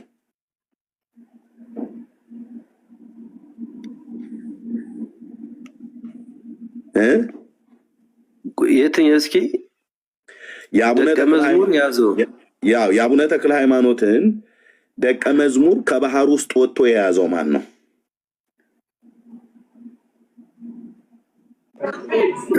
እሺ ሰይጣን። ኦኬ ሰይጣኑ ነው ማለት ነው። ኦኬ ሰይጣኑ የአቡነ ተክለ ሃይማኖትን ደቀ መዝሙር ከምን ውስጥ ወጥቶ ነው የያዘው? ከባህር ውስጥ ወጣ ይላል አይደል? እሺ ከባህር ውስጥ ወጣና የአቡነ ተክለ ሃይማኖትን ደቀ መዝሙር ሲይዘው አቡነ ተክለ ሃይማኖት አንተ ርኩስ መንፈስ ከልጄ ውጣ አለው አይደል? እሺ መንፈሱ ሰው የአቡነ ተክለ ሃይማኖት ደቀ መዝሙር ውስጥ ገብቶ ነበረ ማለት ነው። እሺ ኦኬ ስለገባ ውጣ ብሎ ያለው አቡነ ተክለ ሃይማኖት ከመንፈሳዊ ልጁ ላይ ነው ውጣ ብሎ መንፈሱን ያዘዘው ማለት ነው በዚህ ቃል መሰረት። እሺ ስለዚህ የአቡነ ተክለ ሃይማኖት ደቀ መዝሙር ውስጥ የገባው ሰይጣን ነው ማለት ነው። እሺ ቀጥል። ኦኬ ከዛ ያዘው፣ በመስቀል ምልክት አማተበበት። ከዛም ሰይጣኑም ዛሩም ደቀ መዝሙሩን ትቶ ፈጥኖ ሸሸ ይላል አይደል? እሺ ይሄ ማለት አቡነ ተክለ ሃይማኖት ሲያማተብበት ሲጸልይበት ከደቀ መዝሙሩ ከሱ ደቀ መዝሙር ከነበረው ሰው ውስጥ ወጣ ማለት ነው። እርኩሱ መንፈስ ወጣ። የወጣው ማን ነው? ሰው ነው ወይስ እርኩስ መንፈስ ነው የወጣው ከሰውየው? እርኩስ መንፈስ ነው። እርኩስ መንፈስ። ቴንኪው እርኩሱ መንፈስ ያው እዚህ እንደዚህ አቀልመዋለሁ ማለት ነው። አቡነ ተክለ ሃይማኖት ራሱ እርኩስ መንፈሱን ነው ውጣ ያለው። ሰይጣኑም ከባህር ወጣ ሰይጣኑም ዛሩም ይላል። ኦኬ እርኩሱ መንፈስ ከደቀ መዝሙሩ ከአቡነ ተክለ ሃይማኖት ደቀ መዝሙር ውስጥ ሲወጣ ከዛ አባይ ማማ ተነሳለች። ኦኬ ደቀ መዝሙሩንም ፈጥኖ ሸሸ ሊያመልጥም ወደደ ይላል። ከዛስ ክቡር አባታችሁም አማተበበት። ያማተበበት ማላይ ነው ተክለ ሃይማኖት። ኤርሚያስ በጣም ይቅርታ። ወይት እንዲህ አይደረግም። ወይት እንዲህ አይደረግም ብራዘር። እናስወርደው መሀይም ነው። እናስወርደው በጣም ተሳዳቢ ስኬት አስወርደዋለች። ቴንኪው እታችራል። እንዲህ አይደረግም እያወራን እያለ ዛማኑኤል አቡነ ተክለ ሃይማኖት ያማተበበት ማን ላይ ነው? መልስልኝ ወንድማችን። አንብቡ ማን ላይ ነው? አዎ ክቡር አባታችንም አማተበበት ይላል። ሰይጣኑ ደቀ መዝሙሩ ሰይጣኑ ዛሩም ደቀ መዝሙሩን ትቶት ሸሸ ይላል። ማንን? የአቡነ ተክለ ሃይማኖትን ደቀ መዝሙር ትቶት ሸሸ ማለት ወጣ ማለት ነው። ክፉ መንፈስ ሊያመልጥም ወደደ ይላል። ሊያመልጥ የወደደው ማን ነው? ዛማኑኤል ሊያመልጥ ወደደ። እሺ ማን ነው ሊያመልጥ የወደደው? መንፈሱ ዛሩ። ከማን ነው ሊያመልጥ የወደደው? ከተክለ ሃይማኖት ነው አይደል? ከአቡነ ተክለ ሃይማኖት ሰይጣኑ ማለት ነው። ሊያመልጥ ወደደ። ክቡር አባታችሁም አማተበበት፣ ወደ ባህሩም ሊገባ ባይቻለው በጥልቁ ባህር ወደብ ቆመ ይላል። ከዚያስ ክቡር አባታችሁም ሄዶ በእጁ ያዘው ይላል። ማን ነው በእጁ ያዘው? ክቡር አባታችሁ አጋንንት የተቆራኘውን ደቀ መዝሙሩን። የት አለ እንደዛ ብሎ የሚለው? ከሰውየው ውስጥ የወጣው መንፈስ ነው እያለ የት አለ አጋንንት የተቆራኘውን ብሎ የሚለው? ከየቱ ጋር ነው ብለህ የምትለው? ያው እኔ እያቀለምኩልህ ነው። በእጁ ያዘው ይላል እና ዛሩ እኮ በደቀ መዝሙሩ ልጅ አለ መንፈሱ አድሮበታል እና ሸሸ። ሲሸሽ ደግሞ ያ መንፈሱ በደቀ መዛሙርቱ አሁን ለምሳሌ እኔ መንፈስ አጋንንት ካለብኝ ስጠመቅ ልሸሽ ይችላል። ሰላንታ አይደለም እሱ ስናጠምቅር ወይስ ሀሳቡን ነው የምልህ። አይ ነው እንደዛ አይደለም፣ እንደዛ አይደለም። በእርግጥ ቆይ ልጁን ነው የያዘው፣ መንፈስ ያደረበትን ደቀ መዝሙሩን ነው የያዘው። የመረዳው እንደዛ ልጁን የያዘው የማን ልጅ ነው? የአቡነ ተክለ ሃይማኖትን ልጅ ነው አይደል የያዘው? ደቀ መዝሙር እኮ የአቡነ ተክለ ሃይማኖት መንፈሳዊ ልጁ ስለሆነ ነው ልጄን ከልጄ ውጣ ብሎ ነው አይደል ያለው? ማን ነው ከልጄ ውጣ ብሎ ያለው? አቡነ ተክለ ሃይማኖት። ከልጄ ውጣ ብሎ ያለው ሰውን ነው ወይስ መንፈሱን ነው? ሌላን ሰው ነው ወይስ መንፈስን ነው? ከልጄ ውጣ መንፈሱን ነው ከልጄ ውጣ ያለው። መንፈሱን ነው። ቴንኪው። ስለዚህ የአቡነ ተክለ ሃይማኖት ደቀ መዝሙር የሆነ ወይ ደግሞ የሳቸው መንፈሳዊ ልጅ ላይ የነበረው ሰው ሳይሆን እርኩስ መንፈስ ነው ማለት ነው የገባበት አይደል? ልጁ ላይ ያደረበት እርኩስ መንፈስ ነው። እርኩስ መንፈስ ነው። ከሳቸውም ልጅ ላይ የወጣው እርኩስ መንፈስ ነው ማለት ነው። አጋንንት ያማተቡበትም እርኩሱ መንፈስ ላይ ነው ማለት ነው። አጋንንቱ ላይ በእጃቸው የሚያዙት እርኩሱን መንፈስ ነው ማለት ነው። አጋንንቱን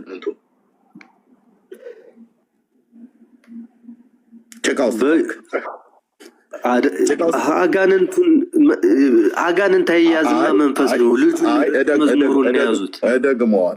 እንደግመዋለን እንሰልሰዋለን፣ እንፎርዘዋለን። ይህን ነገር እስኪገባ ድረስ ማለት ነው። ጭቃ ውስጥ ቆንኩ ማለት ነው። አያው እዚህ ጋር እሺ፣ ገብረ መርሎታሚን አግዘኝ። እሺ ያግዝ ገብረ ስላሴ ነው መሰለኝ። አይ ቲንክ መርሎታሚን። እሺ ገብረ ስላሴ እንኳን ደህና መጣ። እንኳን ደህና ቆያችሁ። እንደምን አመሻችሁ? እግዚአብሔር ይመስገን። ያግዘኝ ብሏል። ምን ትላለህ ገብረ ስላሴ? አንዳንድ ነገር ስትናገር ሰማሃለሁ። እውነትን ፍርጥ አድርገህ የምትናገር ቆንጆ የኢትዮጵያዊ መሆንን አይቻለሁ አንዳንድ ቪዲዮዎች ላይ። ምን ትላለህ እዚህ ክፍል ላይ? ዛማኑኤል እኮ ደህና እየነገረ ነበር፣ ለመቀበል አልፈለግክም እንጂ። ምንድን ነው የነገረኝ ዛማኑኤል? እኔ ልጠይቅህ፣ ለዚህኛው መልስ የሚሆን ከመጽሐፍ ቅዱስ ልንገር፣ ላሳይ። አይ ታሳይኛለህ። ይሄኛውን መልስልኝና ከዛ ይሄ እዚህ ጋር ስትመልስልኝ አንተ በመጽሐፍ ቅዱስ አስታከ መልስልኝ። ከዛ ስትመልስልኝ መጽሐፍ ቅዱስ ላይ ያለውን ደግሞ ሀሳብ እናውቀዋለን ማለት ነው። አቡነ ተክለ ሃይማኖት ሰውየውን ባደረበት ሰይጣን ግብር ነው የጠቀሰው ጸሐፊው፣ እሱ ላይ የጻፈው አካል ሰውየውን ባደረው በጋኔን ግብር ነው የገለጠው። ኦኬ፣ ግብር ማለት እንግዲህ ስራ ማለት ነው አይደል? ገብረ ስላሴ ትክክል ነው።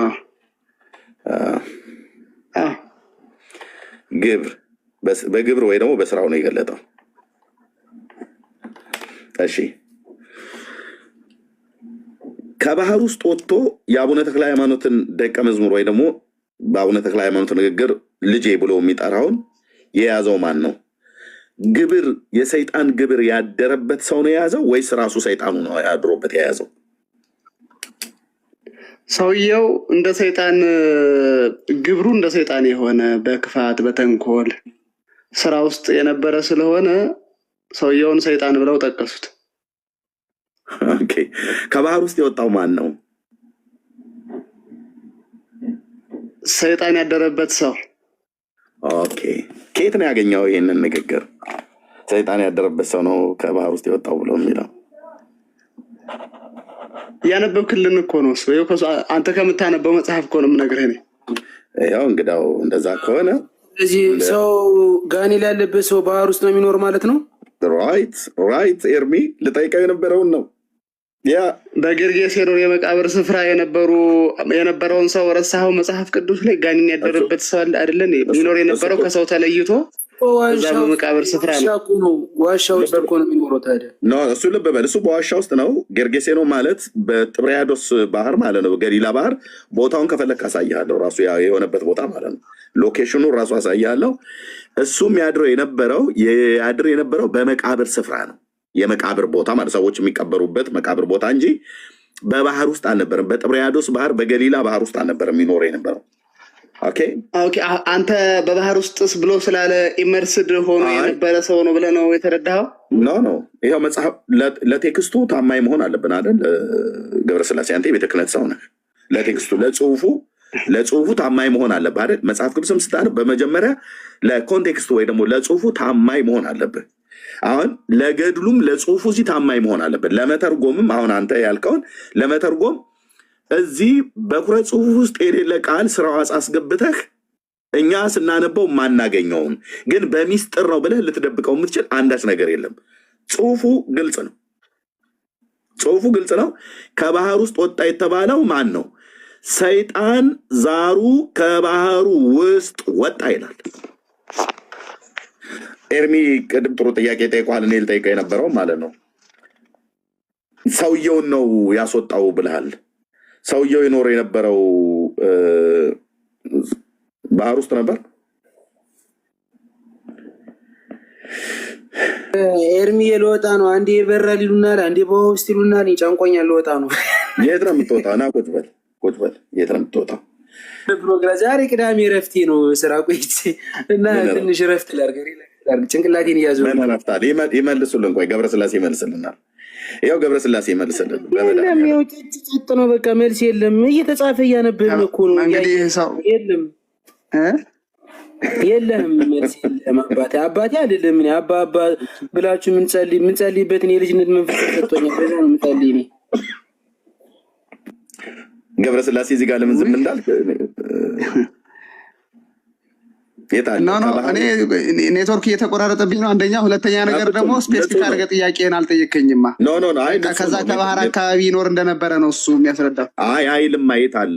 ኔትወርክ ጥሩ ነው ገብረስላሴ በመድኃኒዓለም። ቆይ ምንድነው ጥያቄው? አልገባኝ። አሁን ያንተ ጥያቄ አልገባኝም። የአቡነ ተክለ ሃይማኖትን ደቀ መዝሙር ወይ ደግሞ በሳቸው ንግግር ልጄ ብለው የሚሉት ውስጥ የገባው ማን ነው? ሰውየው ነው የገባው ወይስ እርኩስ መንፈሱ?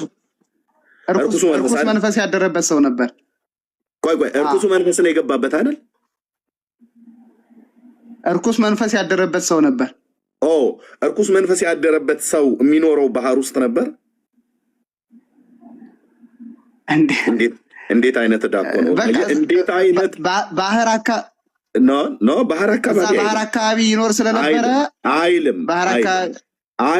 ባህር አካባቢ ሳይሆን ከባህሩ ውስጥ ወጣ ነው የሚለው። ወጣ፣ ከውስጥ ነው የወጣው። ባህር አካባቢ ይኖር ነበር ብለህ አቡነ ተክለ ሃይማኖት በዛ ሲያልፉ ከባህር ሲወጣ አገኙት። አለቀ። ኦኬ፣ የት አለ ባህር አካባቢ ብሎ የሚለው? ቆይ ባህር አካባቢ የት አለ ብሎ የሚለው? ከባህር ውስጥ ወጣ እና ባህር አካባቢ ወጣ ይላል። ኦኬ፣ ገብረስላሴ በመድኃኒዓለም የአቡነ ተክለ ሃይማኖት መሰረታዊ ጥያቄ ለምን አታውቅም? እየዋኘ ነበረ ሰውየው ነው እንዴ? ምንድነው ጥያቄ ለምን አታቀርብም? አረ ይመቻረ ዛማኒ ተመትተኝ የምር ነው ስኬት ነው እያየ ነበር እያለ አሳ ነው እንዲህ ሰውየው። ኦኬ፣ አልገባኝም። ለማንኛውም ግን የኔታ ግሩም እኮ ኑ እንወያይ እያሉ ሲጠሯችሁ ነበር። ለምን አልመጣችሁም? አይ ገብቼ እኮ አስወረዱኝ። ሰው ሁሉ ነበር እኮ ጠበቅን። አሳያቸው ቪዲዮ ልኬልሃለሁ። አንዳንድ ቁጥር ስንቴ እንደጻፍ ገብተህ ሚዩት ሲያደርጉ እየው። እሺ ቴንኪው። ላይ በነገራችን እንደ ዛሬ በሊቃውንት ያፈርኩበት ቀን የለም። እግዚአብሔር ምስክሬ ነው። እግዚአብሔር ምስክሬ ነው። በህይወት ዘመኔ እንደ ዛሬ ሊቃውንት እኔም እኮ አራት አይና እኮ ነኝ። እግዚአብሔር ላሳያችሁ። ይኸው መነጽር አጥልቅ ያለው እንደነሱ ከሆነ ማለት ነው። ቀልዳለሁ በቃ የለም። ይኸው አራት አይና አንተ ጋር እንነጋገራለን። አሁን ከኤርሚያስ ጋር ለማውራት ፈልገው መሩለታ እንዴ ፖለቲካውን ተውና ለምን ጉዳዩ ላይ ለምን አናወራ? ፖለቲካ አይደለም ታወራላችሁ። ከኤርሚያስ ጋር ታወራላችሁ። ወንድምዬ እኔ ላወራ የፈለኩት ሌላ ነው። ይሄ ህዝብ አሁን ያለው ጄኔሬሽን ጠያቂ ትውልድ ነው። ከአንተ ጋር እያወራ ኤርሚያስ አንተ የምታወራው ሌላውን ፖለቲካ ስለምን ጥያቄ እሱን እዛ ሄደሳቸው ጋር ያወራ። አሁን እኔ ገብረስላሴ ለምን ለኔ የሚሆን ጥያቄ አታመጣም? ሰውዬ ለራሳችን ነው እያወራን ያለን። ሚዩት አድርግልን። ኦርቶዶክስ ገብረስላሴ ታውቃለህ? ማነው ስኬት ማለት ሱራፌል ነው። ታውቀዋለህ? አውቀዋለሁ። ኦርቶዶክስ አመለካከቱ ኦርቶዶክስ አይደለም። ሲጀመር የተማረ አይደለም። ኤርሚ ልንገር የለ ጽና ማለት የስላሴን አንድነትና ሶስትነት በትክክል ያልተረዳ ልጅ ነው። አንተ እኮ አጋንንት በአጋንንት ይወጣል ብለህ እኮ እንደነ ቀሲስ ዲበኩሉ አይነት መናፍቅ ውስጥ እኮ ተቀምጠህ ተው። እሺ እንረጋጋ። ጽና አንተ ጋር አይ ቲንክ ጨርሰናል። አንተ ጋር አንድም እኔ ከኤርሚያስ ጋር ኤርሚ በቃ ቻው። ለማንኛውም የስላሴን አንድነትና ሶስትነት በውል ያልተረዳ ልጅ ነው ይሄ ልጅ ጽና ማለት ነው። እና ችግር የለም። ቆይ ምንም እሱ ጋር መነጋገር ብዙ አይጠበቅብኝም። ቆይ እሺ፣ አይ ከጽና ጋር አይደለም የምታወራው። አሁን እኮ ከኔ ጋር ነው እያወራ ያለው። ጥያቄ ግልጽ፣ ጥያቄህን በደንብ ክሊር ብታደርግልኝ ደስ ይላል። ጥያቄ ክሊር ነው። ንባቡን በተነበበው መሰረት ለጽሁፉ ታማኝ ሆነን ትርጓሜው እንደተነገረኝ ማለት ነው። ከባህር ውስጥ ወጥቶ የአቡነ ተክለ ሃይማኖትን ደቀ መዝሙር ውስጥ ገብቶ የያዘው ከልጄም ውጣ ብሎ አቡነ ተክለ ሃይማኖት አማትቦ ከልጅ ውስጥ ያስወጣው ምኑን ነው? እርኩስ መንፈስ ነው ወይ ሰውየውን ነው? ጥያቄ ነው። ቆንጆ የተከሸነ ጥያቄ። እርኩስ መንፈሱን ከሰው እኮ እርኩስ መንፈሱን ያስወጡለት። እርኩሱ መንፈስ የት ውስጥ ነበር ይኖር የነበረው አስቀድሞ ልጅ ውስጥ ከመግባቱ በፊት? እርኩስ መንፈስ ያደረበት ሰው ከባህር አካባቢ ይኖር ነበር ነው። በቃ የት አለ ባህር አካባቢ? ምን ማለት ፈልገህ እንደሆነ አልገባኝም። የት አለ ባህር አካባቢ ብሎ የሚለው ከባህር አካባቢ ይኖር ነበር። ያልተረዳኸውን ነገር ለምን እኔ እየጠየቅኩ ነው። ያልተረዳውን እኮ ነው ገብረስላሴ በመድኃኒዓለም በእግዚአብሔር ፊት በቀነት ነው የምጠይቅህ። ይኖርበት የነበረውን ሁሉንም ሲቹዌሽን እርኩስ መንፈስ ባህር አካባቢ ብሎ የሚለው የት አለ? ከባህር ውስጥ ወጣ ይላል። ማን የወጣው? ኤርሚያስ አንዴ ስማኝ። ይሄ እርኩስ መንፈስ ያደረበት ሰው የነበረበትን ሁሉንም ሲቹዌሽን በዚህ በአንድ መጽሐፍ ላይ ምዕራፍ እዚህ 50ኛው ምዕራፍ ላይ ወይም ደግሞ እዚህ የገለጥከው ክፍል ላይ ሁሉ ነገር ሊያስቀምጡ አይችሉም ጸሐፊዎቹ። ታውቀዋለህ እንደ አንተ አሁን እዚህ ጋር የአቡነ ተክለ ሃይማኖትን ደቀ መዝሙር ገብቶ ሰውዬ ውስጥ የአቡነ ተክለ ሃይማኖትን ደቀ መዝሙር የያዘውን ሰውዬ ሰይጣን አደረበት ብለህ ያልከውን ሰውዬ ታውቀዋለህ እንዴ? ባህር አካባቢ ምናምን ብለህ የምትለው እርኩስ መንፈስ ያደረበት ሰው ነው። አቡነ ተክለ ሃይማኖት እርኩስ መንፈሱን ገሰጹለት፣ አስወጡለት ነው። በቃ አለቀ። ምንድን ነው የፈለግከው? አሁን ስላነዋወሩ ነው ማወቅ የፈለግከው? ስለዚህ የአቡነ ተክለ ሃይማኖት ደቀ መዝሙር ሆነው መንፈሳዊ ልጅ ውስጥ ገብቶ ይኖር የነበረው ሰውየው ነው ወይ ሰይጣኑ ነው ያልኩህ? እርኩስ መንፈስ ያደረበት ሰው ነበር እኮ ነው የምልህ። ሰውየው ነው ሰው ውስጥ ገብቶ ይኖራል እያልከኝ ነው? እርኩስ መንፈስ ያደረበት ነበር እኮ ነው የምልህ። ግልጽ አይደለም አማርኛ እኮ? ልክ ነው። ልቆይ ግልጽ እንዲሆንልኝ ካልሆነ እንደዚህ በጽሁፍ ላስቀምጠው። እኔን ጠይቀኝማ። ግልጽ እኮ ነው። እኔን ጠይቀኝ። እሺ እኔ አሁን ሁለታችሁም ኦርቶዶክሳውያን ስለሆናችሁ እንጠይቃችሁ። እሺ እኔን ጠይቀኝ። ችግር ኤርሚያስ እሺ ገብረስላሴ አይ ቲንክ በደንብ ያጽፈኛል ከፈለገ። የአቡነ ተክለ ሃይማኖት ደቀ መዝሙር ውስጥ የገባበት ሰው ነው ወይስ እርኩስ መንፈስ ነው? ኤርሚያስ እርኩስ መንፈስ ነው የገባበት። እርኩስ መንፈስ። የእርኩሱ መንፈስ ስሙ ማን ይባላል? ከላይ ተጽፏል። ዳር በባህር ሲሄድ የነበረው ማነው ስሙ? ሰይጣኑ ተብሎ የተባለው ማለት ነው። ሰይጣኑ ማለት ነው። ይሄ ሰይጣኑ እርኩሱ መንፈስ አቡነ ተክለ ሃይማኖት ደቀ መዝሙር ውስጥ ገብቶ ከመኖሩ በፊት የት ውስጥ ነበር ይኖር የነበረው? ባህር ውስጥ። ከባህሩ ዳር አይልም?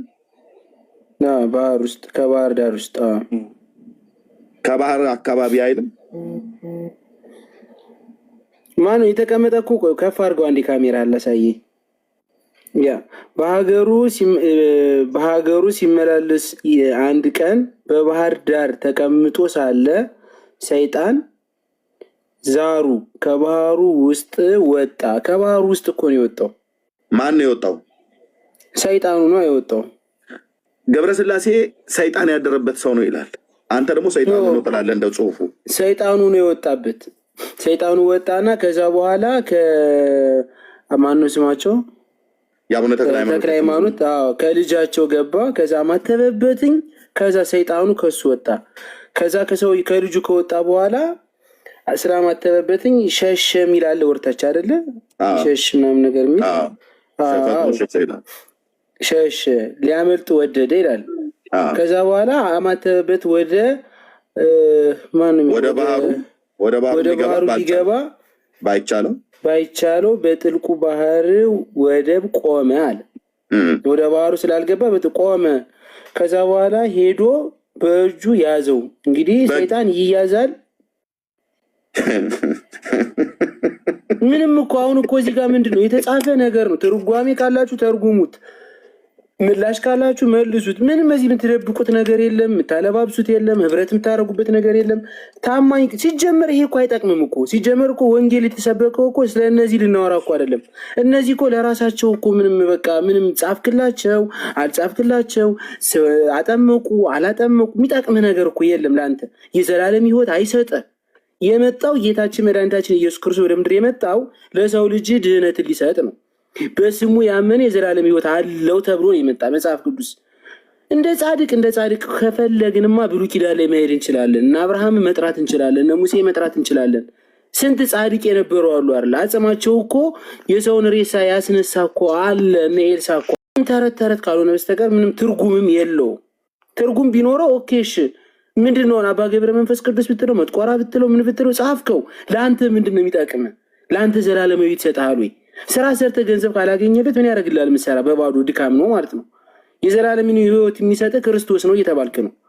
ሰው እንዳታመልክ እኮ የሰውን ስጋ ለበሰ ማን? ክርስቶስ ፍጹም አምላክ ፍጹም ሰው ሆኖ መጣ። አንድ በር እሱ ነው። ዮሐንስ 11 ማየት ትችላለህ። በሩ እሱ ነው። በሌላ ይመጣ ግን እሱ ወንበዴ ነው አለ። ምን ትጠይቀኛለህ? አንተ ለምን ትናገረው? ልጠይቅህ? ኖ ገብረስላሴ እዚህ ላይ ተጠያይቁ። እዚህ ላይ ተጠያይቁ። እዚሁ ላይ ነው የምጠይቀው እኮ እዚሁ ላይ የምጠይቀው። go ahead። እሺ ኦኬ። በተመሳሳይ በእንደዚህ አይነት አገላለጥ መጽሐፍ ቅዱስ ላይ ዮሐንስ ወንጌል ምዕራፍ 8 ቁጥር 44 ላይ ያለውን አውጣና እስኪ አንብብ። እስኪ አውጣለት ኤርሜስ። እናንተ ከአባታችሁ ከዲያብሎስ ናችሁ ብሎ ያላቸው ነው ጌታ። ዮሐንስ ወንጌል ምዕራፍ 8 ቁጥር 44። እናንተ ከአባታችሁ ከዲያብሎስ አውጣለት። ገብቶኛል ጥያቄው። አውጣለት ኤርሜስ። ከዲያብሎስ የተወለዱ ናቸው ማለት ነው? አይደሉም። እንደዛ ሳይሆን መጽሐፉን አውጣለት ኤርሜ አለ አይደለ? አውዳሉ። ስለዚህ አረዳድ ያስፈልገዋል ማለት ነው። እናንተ አባታችሁ ከዲያብሎስ ናችሁ፣ የአባታችሁንም ምኞት ታደርጉ ትወዳላችሁ። እርሱ ከመጀመሪያ ነፍስ ገዳይ ነበረ፣ እውነትም በእርሱ ስለ ሌላ በእውነት አልቆመም። ሐሰትን ሲናገር ከራሱ ይናገራል፣ ሐሰተኛ የሐሰትም አባት ነውና። ስለዚህ ሰይጣንን ትመስላላችሁ ማለት ምን ማለት ነው? ከአባታችሁ ናችሁ ማለት ክርስቶስ እያስተማረ በነበረበት ሰዓት ላይ ክርስቶስን ይሞግቱት ነበር በተለያየ መንገድ። ስለዚህ እነሱ ስጋ የለበሱ ከውስጣቸው አጻጻፉ እንደዚህ ነው። የዛኛውን የዚህኛው አጻጻፍ አንድ ነው። ሰይጣኑ እናንተ ኦርቶዶክስ ነኝ የምትለው ልጅ ይኸውልህ እንደዚህ መጽሐፍ ቅዱስ ላይ በእንደዚህ በተረዳህበት አውድ እዛ ገድለ ተክለ ሃይማኖት ላይ ያለውን ስለምን በዚህ አልተረዳህም? እዚህ ጋር የሚናገረው ቃልና ያንኛው የሚናገረው ቃል አንድ ነው። እስኪ አንብቦ ራስ አንብቦ በእጁ የያዘው ሰይጣን ያለ እኮ። ስለዚህ ይኸውልህ በግብሩ ነው እዚህ ገድለ ተክለ ሃይማኖት ላይ ያለውን በግብሩ በሰይጣን ግብር ሰውየውን ሰይጣን ያደረበትን ሰይጣን ብሎ ገለጠው። እዚህ ወንጌል ላይ ደግሞ እናንተ ከአባታችሁ ከዲያብሎስ ናችሁ። አባታችሁ ዲያብሎስ ነው እያለ ነው ሲጀመር።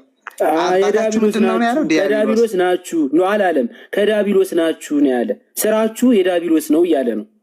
አሰራራችሁ፣ አነጋገራችሁ ሁላችሁ ከዲያብሎስ። እናንተ ከአባታችሁ ከዲያብሎስ ናችሁ።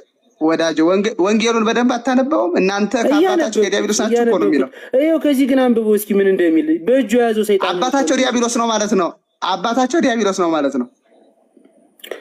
ኤርሚ መልሰው መጽሐፍ ቅዱስን አሳየው እንደገና ተናገረው። አዳምጠኝ። ይኸውልህ ስራ፣ አሰራር፣ ሁሉ ነገር ያንተ መልካምነት ከሌለው ከዲያብሎስ ነው ማለት ነው።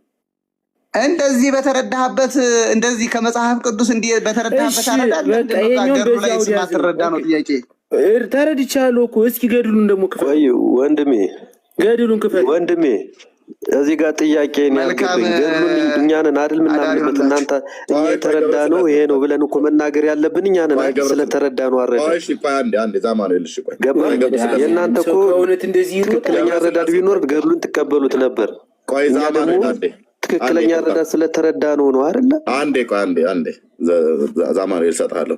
ገብረስላሴ የዮሐንስ 8:44ን ብለህ የገድለ ተክለ ሃይማኖትን ከባህር ውስጥ ወጥቶ አንቆ የያዘበትን የደቀ መዝሙሩን ይሄንን ኦርቶዶክስ የጻፈችውን ተረትና የዘመናት እፍረት በዮሐንስ 8:44 መሰረት በእውነት የእውነትህን ነው ገብረስላሴ? በዚህ ቃል ይሄንን ስህተት ልታጸድቅ ነው የጠቀስከው? እኛ ኤርሚ ቆይ አንዴ ገብረስላሴ፣ እኛ ፊት ልታጸድቀው ነው በዚህ ቃል ይሄንን ስህተት ልታጸድቀው ነው የጠቀስከው?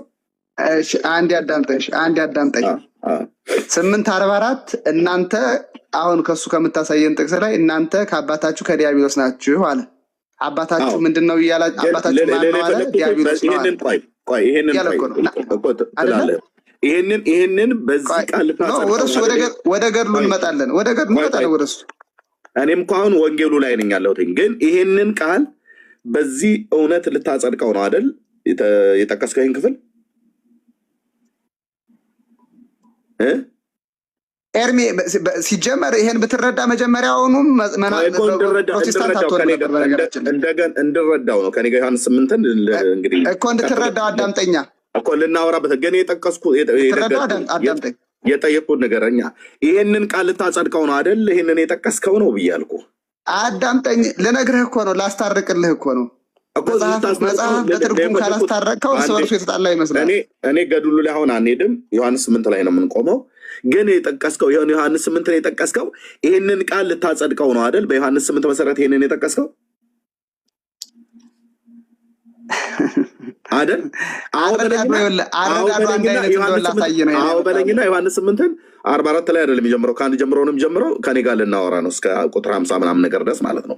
አረዳዱ አንድ አይነት፣ አጻጻፉ አንድ አይነት እንደሆነ ላሳይ። ሰውየውን በግብሩ በማደሪያው ባዳሪው ተነገረ ማለት ሰይጣን ያደረበትን ሰው ባደረው ነው የገለጸው። አባታችሁ ዲያብሎስ ነው ሲል ዲያብሎስ ሰይጣን መቼም ስጋና ደም አጥንት የለውም፣ አይወልድም፣ አይዋለድም። ነገር ግን የሰይጣንን ግብር ይሰሩ ይፈጽሙ ስለነበረ እናንተ አባታችሁ ዲያብሎስ ነው አላቸው። ገዳዮች ናችሁ፣ ነፍሰ ገዳዮች ናችሁ። መግደል ደግሞ የሰይጣን ግብር ስለሆነ በግብራቸው ምንድነው ጠራቸው። ሌላ ምን አለ? ምን አዲስ ነገር? መጽሐፍ ቅዱስ ላይ እሱ እንደሱ ነው። በተመሳሳይ ገድለ ተክለ ሃይማኖት ላይም እንደዚሁ ግብሩ እንደ ሰይጣን የሆነ ሰው ነበረ፣ ተንኮለኛ ሰው ነበረ። ያንን ከባህር ሲወጣ አገኘው። አቡነ ተክለ ሃይማኖት አማተበና ከላዩ ላይ ያለውን ጋኔን አስወገደለት፣ አስወጣለት። ከዛም አሳመንና ጠመቀው፣ አለቀ። ይሄ ነው እየተደማመጠን። የት አካባቢ ነበር የሚኖረው ይሄ ግብሩ እንደ ሰይጣን የሆነው ሰው? የአቡነ ተክለ ሃይማኖት ደቀ መዝሙር የያዘው ሰው የት አካባቢ ነበር ይኖረው የነበረው? እነዚህ ይኖሩ የነበሩት እስራኤል ነው። እስራኤል የሚኖሩ ሁለት እግር ያላቸው በእግዚአብሔር መልክና አምሳል የተፈጠሩ የሚበሉ የሚጠጡ ክፋትንም የሚያደርጉ ሰዎች ነበሩ። ሰዎች ናቸው። ሰዎች ናቸው። ከጌታ ጋር እያወሩ ነበር። ጌታን በሄደበት ቦታ ሁሉ ሊገድሉት የሚፈልጉ የሚያሳድዱት የነበሩ፣ አገልግሎቱን የማይቀበሉ፣ የእሱን መሲሐይነት የማይቀበሉ፣ የእሱን አምላክነት የማይቀበሉ የሚለው የት አለ? እስኪ ሰዎች የሚለው የት አለ? ሚዩት አድርገው። እንደዚህ አይገባም። ሰው እያወራ ማለት ነው። ስንሰጥህ ታወራለህ ማለት ነው። ሰዎች ለመሆናቸው እንደዚህ ይላል። እንደዚህ አታድርጉ ፕሊስ።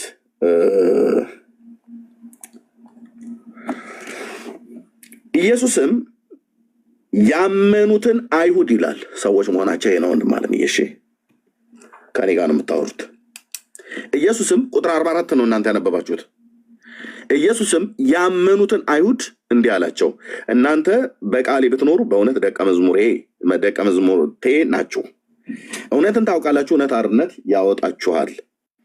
እነሱም መልሰው የአብርሃም ዘር ነን፣ አንድስ እንኳን ከቶ ባሪያዎች አልሆንም። አንተ አርነት ትወጣላችሁ እንዴት ትላለህ አሉት ይላል። የማን ዘር ነን ነው ብሎ የሚለው? የአብርሃም ዘር ነን። የአብርሃም ዘር ሆኖ ሰይጣን የለም፣ ሰው ነው እንጂ። ራሱ ኢየሱስም የአብርሃም ዘር ስለሆነ ኢየሱስን ሰይጣን ነው አትለውም። የአብርሃም ዘር ነው ማለት የአብርሃም ልጅ ነው ማለት ነው። እነዚህም የአብርሃም ልጆች ነው እያሉ ያሉት እንጂ ሰይጣን ናችሁ ያላቸው የሰይጣን ልጆች ናችሁ ብሎ ሲል እናንተ ኦርቶዶክስ ውስጥ መጥቆራ የተባለው ፈረጎ የተባለው መጥቆራን ሴት ደፍሮ አስረግዞ ወለደ ተብሎ እንደተባለው በኦርቶዶክስ እንደዛ አይደለም። የአብርሃም ዘር ነን አሉ። አባታችሁ ዲያብሎስ ነው። እናንተ ከአባታችሁ ከዲያብሎስ ናችሁ ነው ያላችሁ። እሱ ያለበትም ብራዘርዬ፣ እነኛ ከአባታችሁ ከዲያብሎስ ናችሁ ያላቸው እነማንን? ወዳጄ ቁጥር 44ን አንተ ግንጥል ጌጥ ልታደርግ ማለት ነው። ኦኬ አውድ ጠብቅ፣ በቤተክርስቲያኒቱ ንግግር ማለት ነው። ግብራቸው እንደ ሰይጣን እሱ ግብራቸው እንደ ሰይጣን የሆኑ ነገር ግን አብርሃም አባት አለን። ቆይ አንዴ ኤርሚ፣ በጣም ይቅርታ። እውነትን ታውቃላችሁ፣ እውነትም አርነት ያወጣችኋል ብሎ 32 ሲነግራቸው 33 ምን አሉ? እነርሱም መልሰው ይላል እኮ። ምንድን ነው መልሱን እኮ እየመለሱ የአብርሃም ዘር ነን አሉ። እነሱ መልሰው ምን አሉ? የአብርሃም ዘር ነን አሉ። እነሱ የአብርሃም ዘር ነን ይበሉ እንጂ ስራቸው እንደ አብርሃም ስላልነበረ እናንተማ አባታችሁ ዲያብሎስ ነው፣ ግብራችሁ መግደል ነው እያለን የነገራቸው ወንድም አለ። ወይት ወዳጄ ለምንድን ነው አንተኛው ኦርቶዶክስ ነኝ የምትለው ሰው ደግሞ አንተ ኦርቶዶክስ ነኝ የምትለው ሰው ሌላ ጊዜ አወራለሁ። አሁን ከኤርሚያስ ጋር ነው ማለት። ኦኬ እነሱ ይኸውልህ የአብርሃም ዘር ነን አሉት። የአብርሃም ዘር ነው ብለው ሲሉት ጌታ ምን አለ? የአብርሃም ዘር መሆናችሁንስ አውቃለሁ አለ። ገጥመሃል ብራዘር፣ ከኔ ጋር የምታወራው ሌሎች እንዳትገቡ። የአብርሃም ዘርስ የአብርሃም ዘር መሆናችሁንስ አውቃለሁ ነው ያለው። ተሳስታችኋል አላላቸውም። እናንተ ውሸታም አላላቸውም ጌታችን። የሚያወሩት በስጋ ዘመዶቹ የሆኑ ሰዎች ናቸው። አጥብቤ ልንገርህ በደንብ አድርጌ ማለት ነው። የኢየሱስ በስጋ ዘመዶቹ ዘሮቹ የስጋው ቁራጭ ያጥንቱ ፍላጭ የሆኑ አይሁዳውያን ናቸው የሚያወሩት፣ ግን የማያምኑ እንደዚህ በተረዳህበት አረዳድ ለምንድን ነው ዛገርሉ ላይ ያለው ዮሐንስ 8 ቆይ አድመጣኝ። እንዴት የአምላኬን ይህንን ወርቅ የሆነ ትምህርት በተረዳውበት ኦርቶዶክስ ቃሽታ የጻፈችውን ደብተራዎች የጻፉትን ይህን እንዴት ነው የምንረዳው? አንተ ኦርቶዶክስ ቃይታ ሳይሆን አንተ ቃይታ ነው እንጂ መረዳት አቅቶ። ቆይ ብራዘር ዮሐንስ 8 እንኳን ደህና ሌላም ላምጣልህ ነው ሌላም ላምጣልህ ዮሐንስ 8 አንተ ሰይጣን ብሎታል ቅዱስ ጴጥሮስ። እሱስ ምን ማለት ነው? ጴጥሮስ ሰይጣን ማለት ነው? መድሎት ቆይ ፕሊስ ገብረስላሴ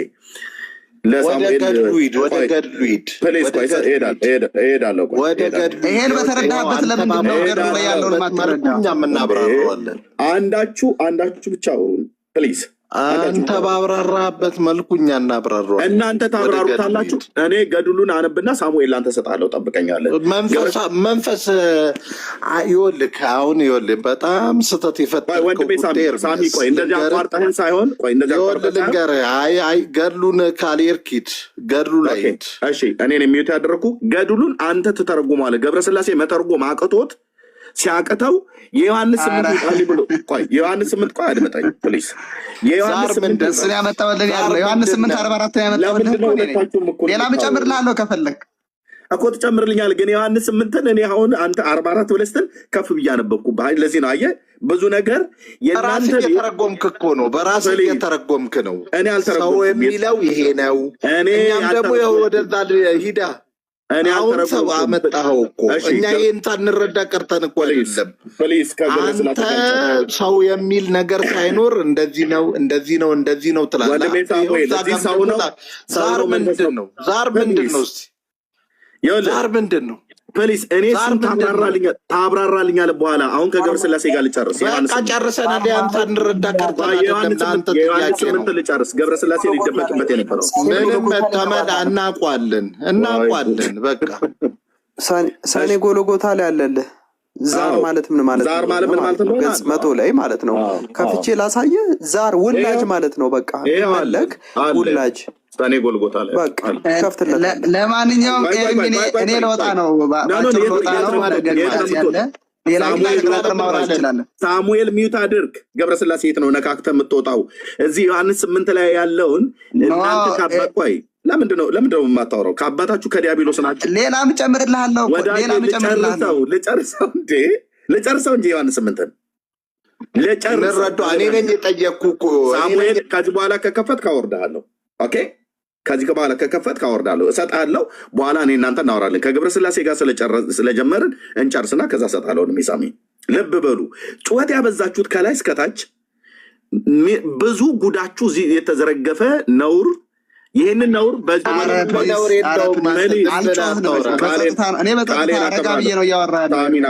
ቃሌን አከበርኩ። ሳሚ እሺ፣ መድሎት ገብረስላሴ ጌታችን እዚህ እናንተ ከአባታችሁ ከዲያብሎስ ናችሁ ብሎ ያላቸውን ይሄን ቃል ጠቀስክና ምን አልከን?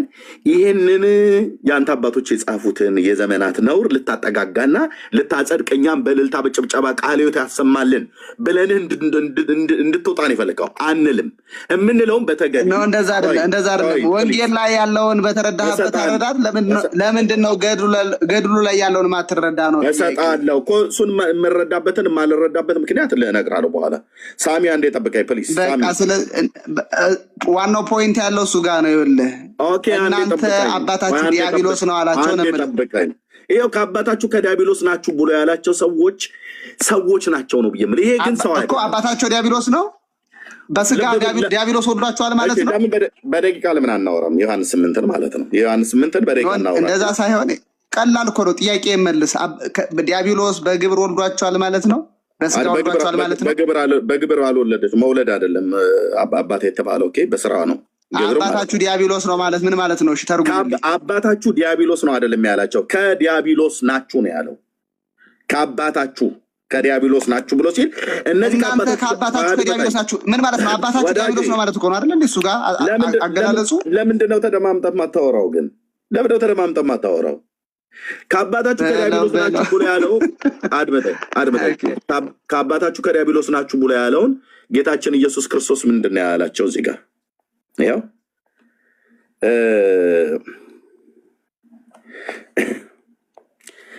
የአብርሃም ዘር መሆናችሁንስ አውቃለሁ አለ አይደል? ቀጥላ ለምን ቀጥላለሁ? የአብርሃም ዘር መሆናችሁንስ አውቃለሁ አላቸው አይደል? ሰዎች ናቸው ሰዎች አይደሉም? እነዚህ የአብርሃም ዘር የአብርሃም ልጆች ናቸው። በዘር በስጋ ደስታ በስጋ የተወለዱ የአብርሃም ልጆች ናቸው ማለት ነው አይደል? ሹራ በግብር ነው በስራ ነው በምግባር ነው የአብርሃምን ስራ የማይሰሩት ያልሰሩት። በስጋ የአብርሃም ልጆች ናቸው፣ የአብርሃም ዘር ናቸው። የሰይጣን ዘር አይደሉም ማለት ነው። ሰይጣንማ አይወልድም አይዋለድም። ላሳይ ነው እናንተ ቤት እንዴት እንደተዋለደ እናንተ ቤት እንዴት እንደተዋለደ ላሳይ ነው ብራዘር። ኦርቶዶክስ ውስጥ ተቀፍቅፏል አልኩ ዲያብሎስ። ኦኬ በስጋ የአብርሃም ዘር ናችሁ፣ በስራ ወይ ደግሞ በግብር የማን ናቸው? የዲያብሎስ ማለት ነው። የዲያብሎስን ስራ ይሰራሉ። ኦኬ እሺ፣ በስራ የዲያብሎስን ስራ ነው የሚሰሩት። ልክ ነው። ምክንያቱስ ነፍሰ ገዳይ ነው። እሱን ጌታን ሊገሉት ይፈልጉ ነበር፣ ሊገድሉት ይፈልጉ ነበር። ነፍሰ ገዳይ ናቸው። ምንም ሳያጠፋ ምንም ሳያደርጋቸው ሊገሉት ይፈልጉ ስለነበር ከአባታችሁ ከዲያብሎስ ናችሁ ብሎ አላቸው። የቱ ጋር ነው ብሎ ያለው? ይኸው 8:44 እኔ ነኝ ማነበው ዮሐንስ 8 አንተ 44 ላይ ነው ቸክ ላይ ያልከውን ወርታይ ዝቅላለሁ ከፍላለሁ አውዱ ላይ እንደፈለክ እንደ ንጹህ ውሃ እጠጣዋል። ያምላከኝ ይታወቃል እኮ ታሪኩ። ኖ ታይም ኪላ ለማድረግ እኔን ጠብቀኝ። እኔ ነኝ ማነበው የቱ ጋር እንደማነበው እኔ ነኝ ማነበው። ምንም ችግር የለውም አንብበው፣ የጌታ ቃል ነው። ኦኬ ይቅርታ። ነገር ግን አሁን ከእግዚአብሔር የሰማሁትን እውነት የነገርኳችሁን ሰው ልትገድሉኝ ትፈልጋላችሁ አላቸው። አብርሃም እንዲህ አላደረገም። አየህ፣ በስጋ የአብርሃም ዘር ናቸው። ያ ቃል የአብርሃም ዘር መሆናችሁንስ አውቃለሁ ብሏቸዋል። የአብርሃም ልጆችም መሆናቸውን ያ ቃል የአጥንቱ ፍላጭ የስጋው ቁራጮች ናቸው እዚህ ጋር የሚያወሩት። የኢየሱስ ዘሮቹ ናቸው እኮ የሚያወሩት፣ ወገኖቹ ናቸው የሚያወሩት፣ የራሱ የስጋ ዘመዶቹ ማለት ነው። አይሁዳውያን እስራኤላውያኑ ናቸው የሚያወሩት። ኦኬ ግን ይታወቃል እኮ። ቀጥል። ምንድነው ወደ ፖይንቱ ለምን አትሄድም? ፕሊዝ ኦኬ እናንተ የአባታችሁን ስራ ታደርጋላችሁ አላቸው። የአባታቸው ስራ የተባለው ማን ነው? ዲያብሎስ ማለት ነው። ዲያብሎስን ስራ እሱ ስራ ምን ነበረ? ሰው መግደል። ዲያብሎስ ገዳይ ነው ከጥንት ጀምሮ። ምን አልኩ ቅድም? እኔ ሊገድሉት ስለፈለጉ ነው እንደዚህ አላቸው አልኩ አይደል? የማ ልጆች? የአብርሃም ዘር የሆኑት የአብርሃም ልጆች የሆኑት እሱም በስጋ የአብርሃም ልጆች መሆናችሁንስ አውቃለሁ ብሎ ያላቸው ሰዎች ሊገድሉት ይፈልጉ ነበር፣ እየዋሹበትም ጭምር ማለት ነው። ውሸትንም ይዋሻሉ፣ ሊገድሉትም ይፈልጉ ነበር። በሐሰት ነው የሚዋሹበት። ያላደረገውን አደረገ እያሉ ማለት ነው። የሙሴን ሕግ ናቀ፣ እንደዚህ አደረገ ምናምን ነገር እያሉ ይዋሹበት ነበር። አንደኛ ይዋሹበታል፣ ሁለተኛ ሊገድሉት ይፈልጋሉ። ስለዚህ በስራ የዲያብሎስን ስራ ለመስራት የተነሱ ሰዎች ናቸው። ሊገሉት ደጋግሞ ይፈልጉ ነበር። በዮሐንስ 7 ላይ አሁን አንተ እዚህ ጋር ምዕራፍ 8 ላይ አልክ እንጂ በዮሐንስ 7 ላይ እንደዚሁ አይነት ቃል አለ። አንተ 8ኛው ምዕራፍ ነው ያነበብከው። 7 ላይ ግን የዳስ በዓል በነበረበት ሳለ የሚለው ነው። ከዚህም በኋላ ኢየሱስ አይሁድ ሊገድሉት ይፈልጉ ስለነበር ለምንድን ነው ግን ጊዜ የምትገልብ? እኛ ጋር ቅዱሳት መጽሐፍትን ጴንጤ ጋር በምላት ነው የምንረዳው። ብራዘር እየታገሰኝ እግዚኦ መሐረነ ክርስቶስ አቤት ቀለላ ልብ በል ላየው ዮሐንስ 7 ላይ አንተ 8 ላይ ነው ብለህ የምትለው 8:44 ላይ ኤርሚ ይታወቃል እኮ የአብርሃም ልጆች ነን እያሉ ይመኩ ነበር። ይታወቃል ብዙ ቦታ እሱ ጋር ብቻ አይደለም ብዙ ቦታ ለምንድን እግዚአብሔርን ቃል እንዳላወራ የአብርሃም ልጆች ነን እያሉ ይናገሩ ነበር። ራስህ ጠቅሰህ ታዲያ የአብርሃም ልጆች ከሆኑ የአብርሃም ልጆች መሆናችሁንስ እኔስ አውቃለሁ ብሎ እያላቸው አንተ እዚህ ጋር የመጣኸውን ይሄንን ነውር ለመሸፈን እዚህ ዮሐንስ 8 ጋር እዚህ ቤት መተህ ደግሞ መድፈር ነው። በጣም የሚገርመኝ እኔ እኮ ጥያቄ ኤርሚ መጽሐፍ ቅዱስ ላይ ያለውን እንዲህ አይነቱን ንግግር በተረዳህበት አረዳድ ለምንድን ነው ገድሉ ላይ ያለውን ማትረዳ ነው ጥያቄ። ማልረዳበት ቴንኪዩ። ይህንን በተረዳህበት ምን አለ በቅን ህሊና ገድላችንን ለምን አትረዳውም ነው የሚለው። እንዴት ብዬ ልረዳው? የዮሐንስ 8ን ሳነበው ከዮሐንስ 7 ጋር የተያያዘ ነው። የዮሐንስ 8ን ሳነበው ከዮሐንስ 9 ጋር የተያያዘ ነው። አውዱ እርስ በርስ የተያያዘ ስለሆነ ማለት ምዕራፉ የእናንተን መጽሐፍ እንዳልረዳው ሙሉን ሳነበው ሙሉ ሲነበብ እንደዚህ ነው። ኦኬ እንዲህ ሳነበው ማለት ነው። ይኸው እኔ ልወጣል። በቃ ለማንኛውም ልወጣልህ ነው። አንተ ይኸው ሙሉን እንድረዳው መጽሐፍ ቅዱስን በተረዳውበት እንድረዳ በቅንነት ከአንተ ጋር ላውራሽ። ይኸው ከዚህ በኋላ አባታችሁ ተክለ ሃይማኖት በባህር ሲመላለስ አንድ ቀን በባህር ዳር ተቀምጦ ሳለ ሰይጣን ዛሩ ከባህር ውስጥ ወጣ ይላል። ሰይጣን ዛሩ ነው ከባህር ውስጥ የወጣው። ከዛ ሰይጣኑም የአባታችሁን ደቀ መዝሙር ያዘው፣ አንተ ርኩስ መንፈስ ከልጄ ውጣ እያለ በመስቀል ምልክት በላዩ አማተበ። ሰይጣኑም ዛሩ ደቀ መዝሙሩን ትቶ ሸሸ፣ ፈጥኖ ሸሸ፣ ሊያመልጥም ወደደ። ክቡር አባታችሁም አማተበበት፣ ወደ ባህሩ ሊመለስ ባልተቻለው በባህሩ በጥልቁ ባህር ዳር ቆመ። ክቡር አባታችሁም ሄዶ በእጁ ያዘው። ማንን? ሰይጣኑ ማለት ነው። ያን ጊዜ እጡ ወደቀ። ያስቃል አይደል? ገብረስላሴ ልብህ እኮ ያውቀዋል፣ በጣም ልብህ ያውቀዋል። ወደቀና ኃይሉ ደከመና ለሁሉ በግልጥ ታየ። ሰይጣኑ ማለት ነው። ከዛዝ ክቡር አባታችሁም ልጄን ለምን ትይዘዋለህ አለው። ሰይጣንም ዛሩም ለእኔ እንደ ሰው ሁሉ መሰልከኝ፣ ስለዚህ እንደ እይዘው ዘንድ ወደድኩ፣ ደፈርኩ። ክቡር አባታችሁም ስምህ ማን ነው አለው። ባህረ አልቅም ነው አለው። ከዛስ ክቡር አባታችሁም እንግዲህ ከኔ ጋር ትሄዳለህ ወይስ ወደ ማደሪያ ትመለሳለህ አለው። ከእንግዲህ ወዲስ ወደ ማደሪያ ልመለስ አይቻለኝም፣ በማማተበ ስልጣኔን ሽረኸዋልና አለው። አባታችሁም ተክለ ሃይማኖት ወስዶ ገዝሮ ወደ ፍጹም ክርስቲያንነት አገባው፣ ስሙንም ክርስቶስ ሐረዮ ብሎ ጠራው። ክቡር አባታችንንም ሲያገለግል ኖረ። ከጥቂት ቀን በኋላ የምንኩስና ልብስ ለብሶ ሰይጣኑ ማለት ነው ወደ በዓቱ አገባው፣ ወደ ቤቱ ማለት ነው። ይህችም ደብረ አሰቦት ናት። ሞቶ መንግስተ ሰማያት ሲገባ ድረስ በተረፈው ዘመኑ ሁሉ መነኮሳቱን ደስ ሲያሰኝ እግዚአብሔርንም የሚወድ ሆነ ይላል። አሁን ይሄንን ዮሐንስ 8ን በተረዳሁበት ያንተን ገድል እንዳልረዳው ከዚህ ሰውዬ ውስጥ የወጣው ምንድን ነው? እርኩስ መንፈስ። ስሙ ማን ይባላል? ባህረ አልቅም። የት ነበር ይኖር የነበረው? በባህሩ ውስጥ። ወጥቶ ምን አደረገ? የአቡነ ተክለ ሃይማኖትን ደቀ መዝሙር ጋማውን ይዞ ያዘው ማለት ነው። ጋማውን ያዘው እንደሚባል ገባበት ማለት ነው። ያዘው ማለት ነው። ሲይዘው አንተ እርኩስ መንፈስ እናውቀዋለን እኮ በተደጋግመው ምን የሚቀየር ነገር የለም። አንተ እርኩስ መንፈስ ነው ፕሊስ፣ አንተ እርኩስ መንፈስ ከልጄ ውጣ እያለ በመስቀል በላዩ አማተበ ይላል እኮ። አንተ ይህንን ሰው ነው ብለህ ጊዜ ብታነበው ጽሁፉ ያው ነው፣ የሚቀየር ነገር የለም፣ የሚቀየር ጽሁፍ የለም። ሰው የሚለውን ኬት አመጣው አንተ ገብረስላሴ? እንዴ ሰው ባይሆን ኖሮማ እንዴት ይገረዛል? ተለፈቱ ተቆረጠ እኮ ተገረዘ እኮ። እንዴ ለምን ይገረዝ?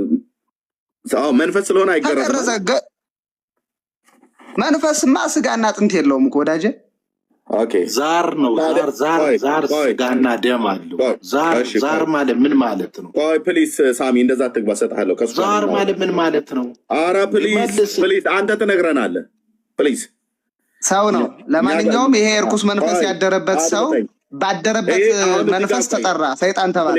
ገብረስላሴ እዚህ ጋር የተገረዘው ሰው ነው እያልከኛለሁ አይደል? ኦኬ የተገረዘው ሰው ነው ሰው ነው እየነገርኩህ እኮ ሰው ነው አልኩህ እኮ። ሰው ነው፣ እርኩስ መንፈስ ያደረበት ሰው ነው። ቆይ ይሄ እርኩሱ መንፈስ ያደረበት ሰው ነው የአቡነ ተክለ ሃይማኖት ደቀ መዝሙር ውስጥ ገብቶ ይኖር የነበረው? ሰይጣኑም ዛሩም ይላል። ሰይጣኑም ዛሩም ይላል። እኔ ነኝ ያስወረድኩ። ደግመህ አትግባ ብዬ ነበር። ሰው ሲያወራ ባሌጌ ልጅ ነው ሰዎች ሲያወሩ አትግቡ ተብሎ ሲባል መልሶ የሚገባ ማለት ነው። እኔ ነኝ ያስወረድኩ። ሳሚ ብሰጥ ደስ ባለ ነበረ። ከገብረስላሴ ጋር ስንጨርስ ብያለሁ። አንተን አልሰማህም። እኔ ነኝ ያስወረድኩ ከይቅርታ ጋር። ገብረስላሴ ይሄ በነገራችን ላይ ይሄ ብዙ ጊዜ የተነሳ ብራዘር ይኸው ታዲያ አሁን የምታደክመኝ መምህሩ ነገርኩህ እኮ ሰው ነው አልኩህ። ሰው ከሆነ ሰውየው የአቡነ ተክለ ሃይማኖት ደቀ መዝሙር ውስጥ ገብቶ ይኖር ነበር ነው እያልከኛለሁ? ኧረ በለው እሱ የአቡነ ይኸውልህ፣ በመጀመሪያ ደረጃ መጽሐፍ ቅዱስ ላይ ባለው አረዳድ ለምን ይሄን ገድሉን አትረዳም ብዬ ለጠየቁ አልመለስክልኝም። ፕሊዝ አንተ እርኩስ መንፈስ ከልጄ ውጣ ብሎ ያለው አቡነ ተክለ ሃይማኖት እርኩሱን መንፈስ ሰይጣኑን ሳይሆን ሰውየውን ነው እያልከኝ ነው አይደል? እርኩስ መንፈስ ያደረበት ሰው ነው እሱ ሰው። በስተመጨረሻ ሲያማትብበት እርኩስ መንፈሱ ወጣለት። ከዛ በኋላ ተገረዘ፣ ተጠመቀ፣ ክርስቲያን ሆነ፣ መነኮሰ፣ ሞተ፣ ገነት ገባ። እርኩስ መንፈስ ያደረበት ሰው ነው ብሎ የሚለው የታለ ሰው ነው ብሎ የሚል የዮሐንስ 8 ላይ ቀደም ሰዎች ማቴዎስ 16:23 ላይ ሄድና አንብብ። አይ እንድትረዳው ብራዘር ወዳጅ ልብ በቀላሉ እንድትረዳው። ማቴዎስ 16 ስለ ጴጥሮስ ነው የሚናገረው። እሱ ወንድም ማለት አንተ ሰይጣን አለው ቅዱስ ጴጥሮስ ነው። ጴጥሮስ ሰይጣን ነው ማለት ነው። አድመጠኝ ብራዘርዬ፣ አድመጠኝ። ሌላ ጊዜ እንግዲያው ሲወድ ይቅርታ። ኖ የት ነው ሌላ ጊዜ? ኦርቶዶክስ ነኝ እኮ ነገ ቅዳሴ አለ። ወደ ቤተክርስቲያን ልንሄድ ነው። እሺ እኔ በሃይማኖት አልመጣብህም። ግን ሳትቀደስ ቀዳሽ ነገ ቅዳሴ አለ። ከፈለክ በፈለከው ቀን ተቀጣጥረን ግን መደማመጥ የምንችል ከሆነ ነው። ከዛ ውጭ ግን ትችላለህ። እኔ ብቻ ልናገር፣ የኔን ሀሳብ ብቻ ተጋትልኝ ውሰድ ምናምን ብሎ እንትን ነገር የለም አለለም። እንደዛ ይባላል። አንተ ባመንክበት ትኖራለህ፣ እኔም ማምነውን ተቀብዬ እኖራለሁ። ሰውየውን ጥሩስ በቃ ሰውየው ይምጣ፣ እኔ እፈልገዋለሁ በጣም። ጽና መጀመሪያ የሥላሴን አንድነትና ሶስትነት አጥና። ጽና ለማውራት መጀመሪያ የሥላሴን አንድነትና ሶስትነት መማር አለብህ። አጋንንት በአጋንንት ይወጣል ብለህ እኮ የማቴዎስ ወንጌል ምዕራፍ ነገ በኢትዮጵያ ሰዓት አቆጣጠር ከ6 ሰዓት ጀምሮ መገናኘት እንችላለን። እሺ ከፍታለሁ። በቃ መምጣት ትችላለህ ገብረስላሴ፣ ችግር የለውም። 6 ሰዓት በቃ ጥሩ። ደህና ደሩልኝ። እሺ ኦኬ። እሺ መምህር ሄኖክን እሺ ያስገባቸዋለሁ። እኛ በቅንነት የሚያወራን ሰው ካለ እዚህ ቤት መምህራንን አንሰድብም፣ የትም አይደረጉም፣ ግን በስርዓት እስካወሩ ድረስ ማለት ነው። መምህሩ ጋር ሄጄ ነው ቅድም ሱራ ስኬትም እዛ ስለነበረ ማለት ነው። ቀድሞ እኚህ መምህር ዛሬ በገድለ ተክለ ሃይማኖት ላይ ሲዋሹ አገኘኋቸው። ለመግባት ራሱ ፕሮግራሚ አልነበረም፣ ግን ገባሁኝ። ምንድነው አንተ ወንድ ሆነ ሄደህ ማትወያየው? እዚህ እታች ውረድ። እሺ ኤርሚ አንድ ጊዜ አንተ ጋር ላውራ ፕሊስ። አሁን ገብተህ ቅዱስ ሳሚን ስንቴ ያስወርጀዋለሁ። ኦኬ አሁን ገብተህ አታወራም። ቅዱስ እሰጥሃለሁ እንደየአገባባችሁ ማለት ነው። ሳሚ ነው ደጋግሞ ቅድም ሲከፍት የነበረው። ከሳሚ ጋር እናወራ። ወደ ገድሉ ግባና ገድሉ ላይ 2 አካላት አሉ። ሰይጣንና ዛር የተባለ 2 አካላት አሉ። ይጠቅሰዋል። እሱም ሰይጣኑም ዛሩም ይላል። ይህ ምን ማለት እንደሆነ ተረድተሃል አንተ? ሰይጣኑም ዛሩም ይላል። እንድታስረዱ ነው። ሰይጣኑም ትልቁ ላይ ሆነና ክፈተው ገድሉ። ኦኬ ያው ታች ውረድና የተደረገ ሰይጣኑም ዛሩም ደቀ መዝሙሩም ትቶ ፈጥኖ ሸሸ ይላል። ዛር ምንድን ነው? ዛር ማለት አናውቅም፣ ንገረን። ሰይጣንን የሚጠራ የሰው ልጅ ነው፣ ሰው ነው ዛር ማለት። ዛር ማለት ምንድን ነው? ሰው ነው። ሰይጣንን የሚጠራ ሰው ነው፣ ውላጅ ነው። ቀደም ብሎታል። ውላጅ፣ የሰይጣን ውላጅ የሰው ልጅ አላልክም? እሺ ሰይጣን ማለት ዛር ማለት ሰይጣንን የሚጠራ የሰው ልጅ ነው ያልከኝ ወንድማችን? አዎ ኦኬ። የሰው ልጅ ነው። ኦኬ ቴንክ ዩ።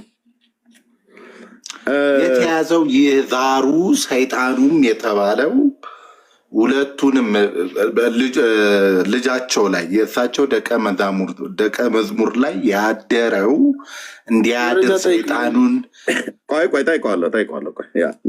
ሀሳቡን ይጨርስ።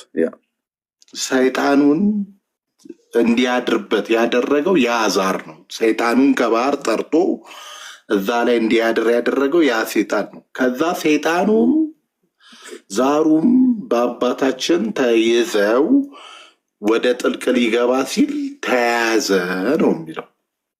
አማተቡበት፣ ቆመ ይላል።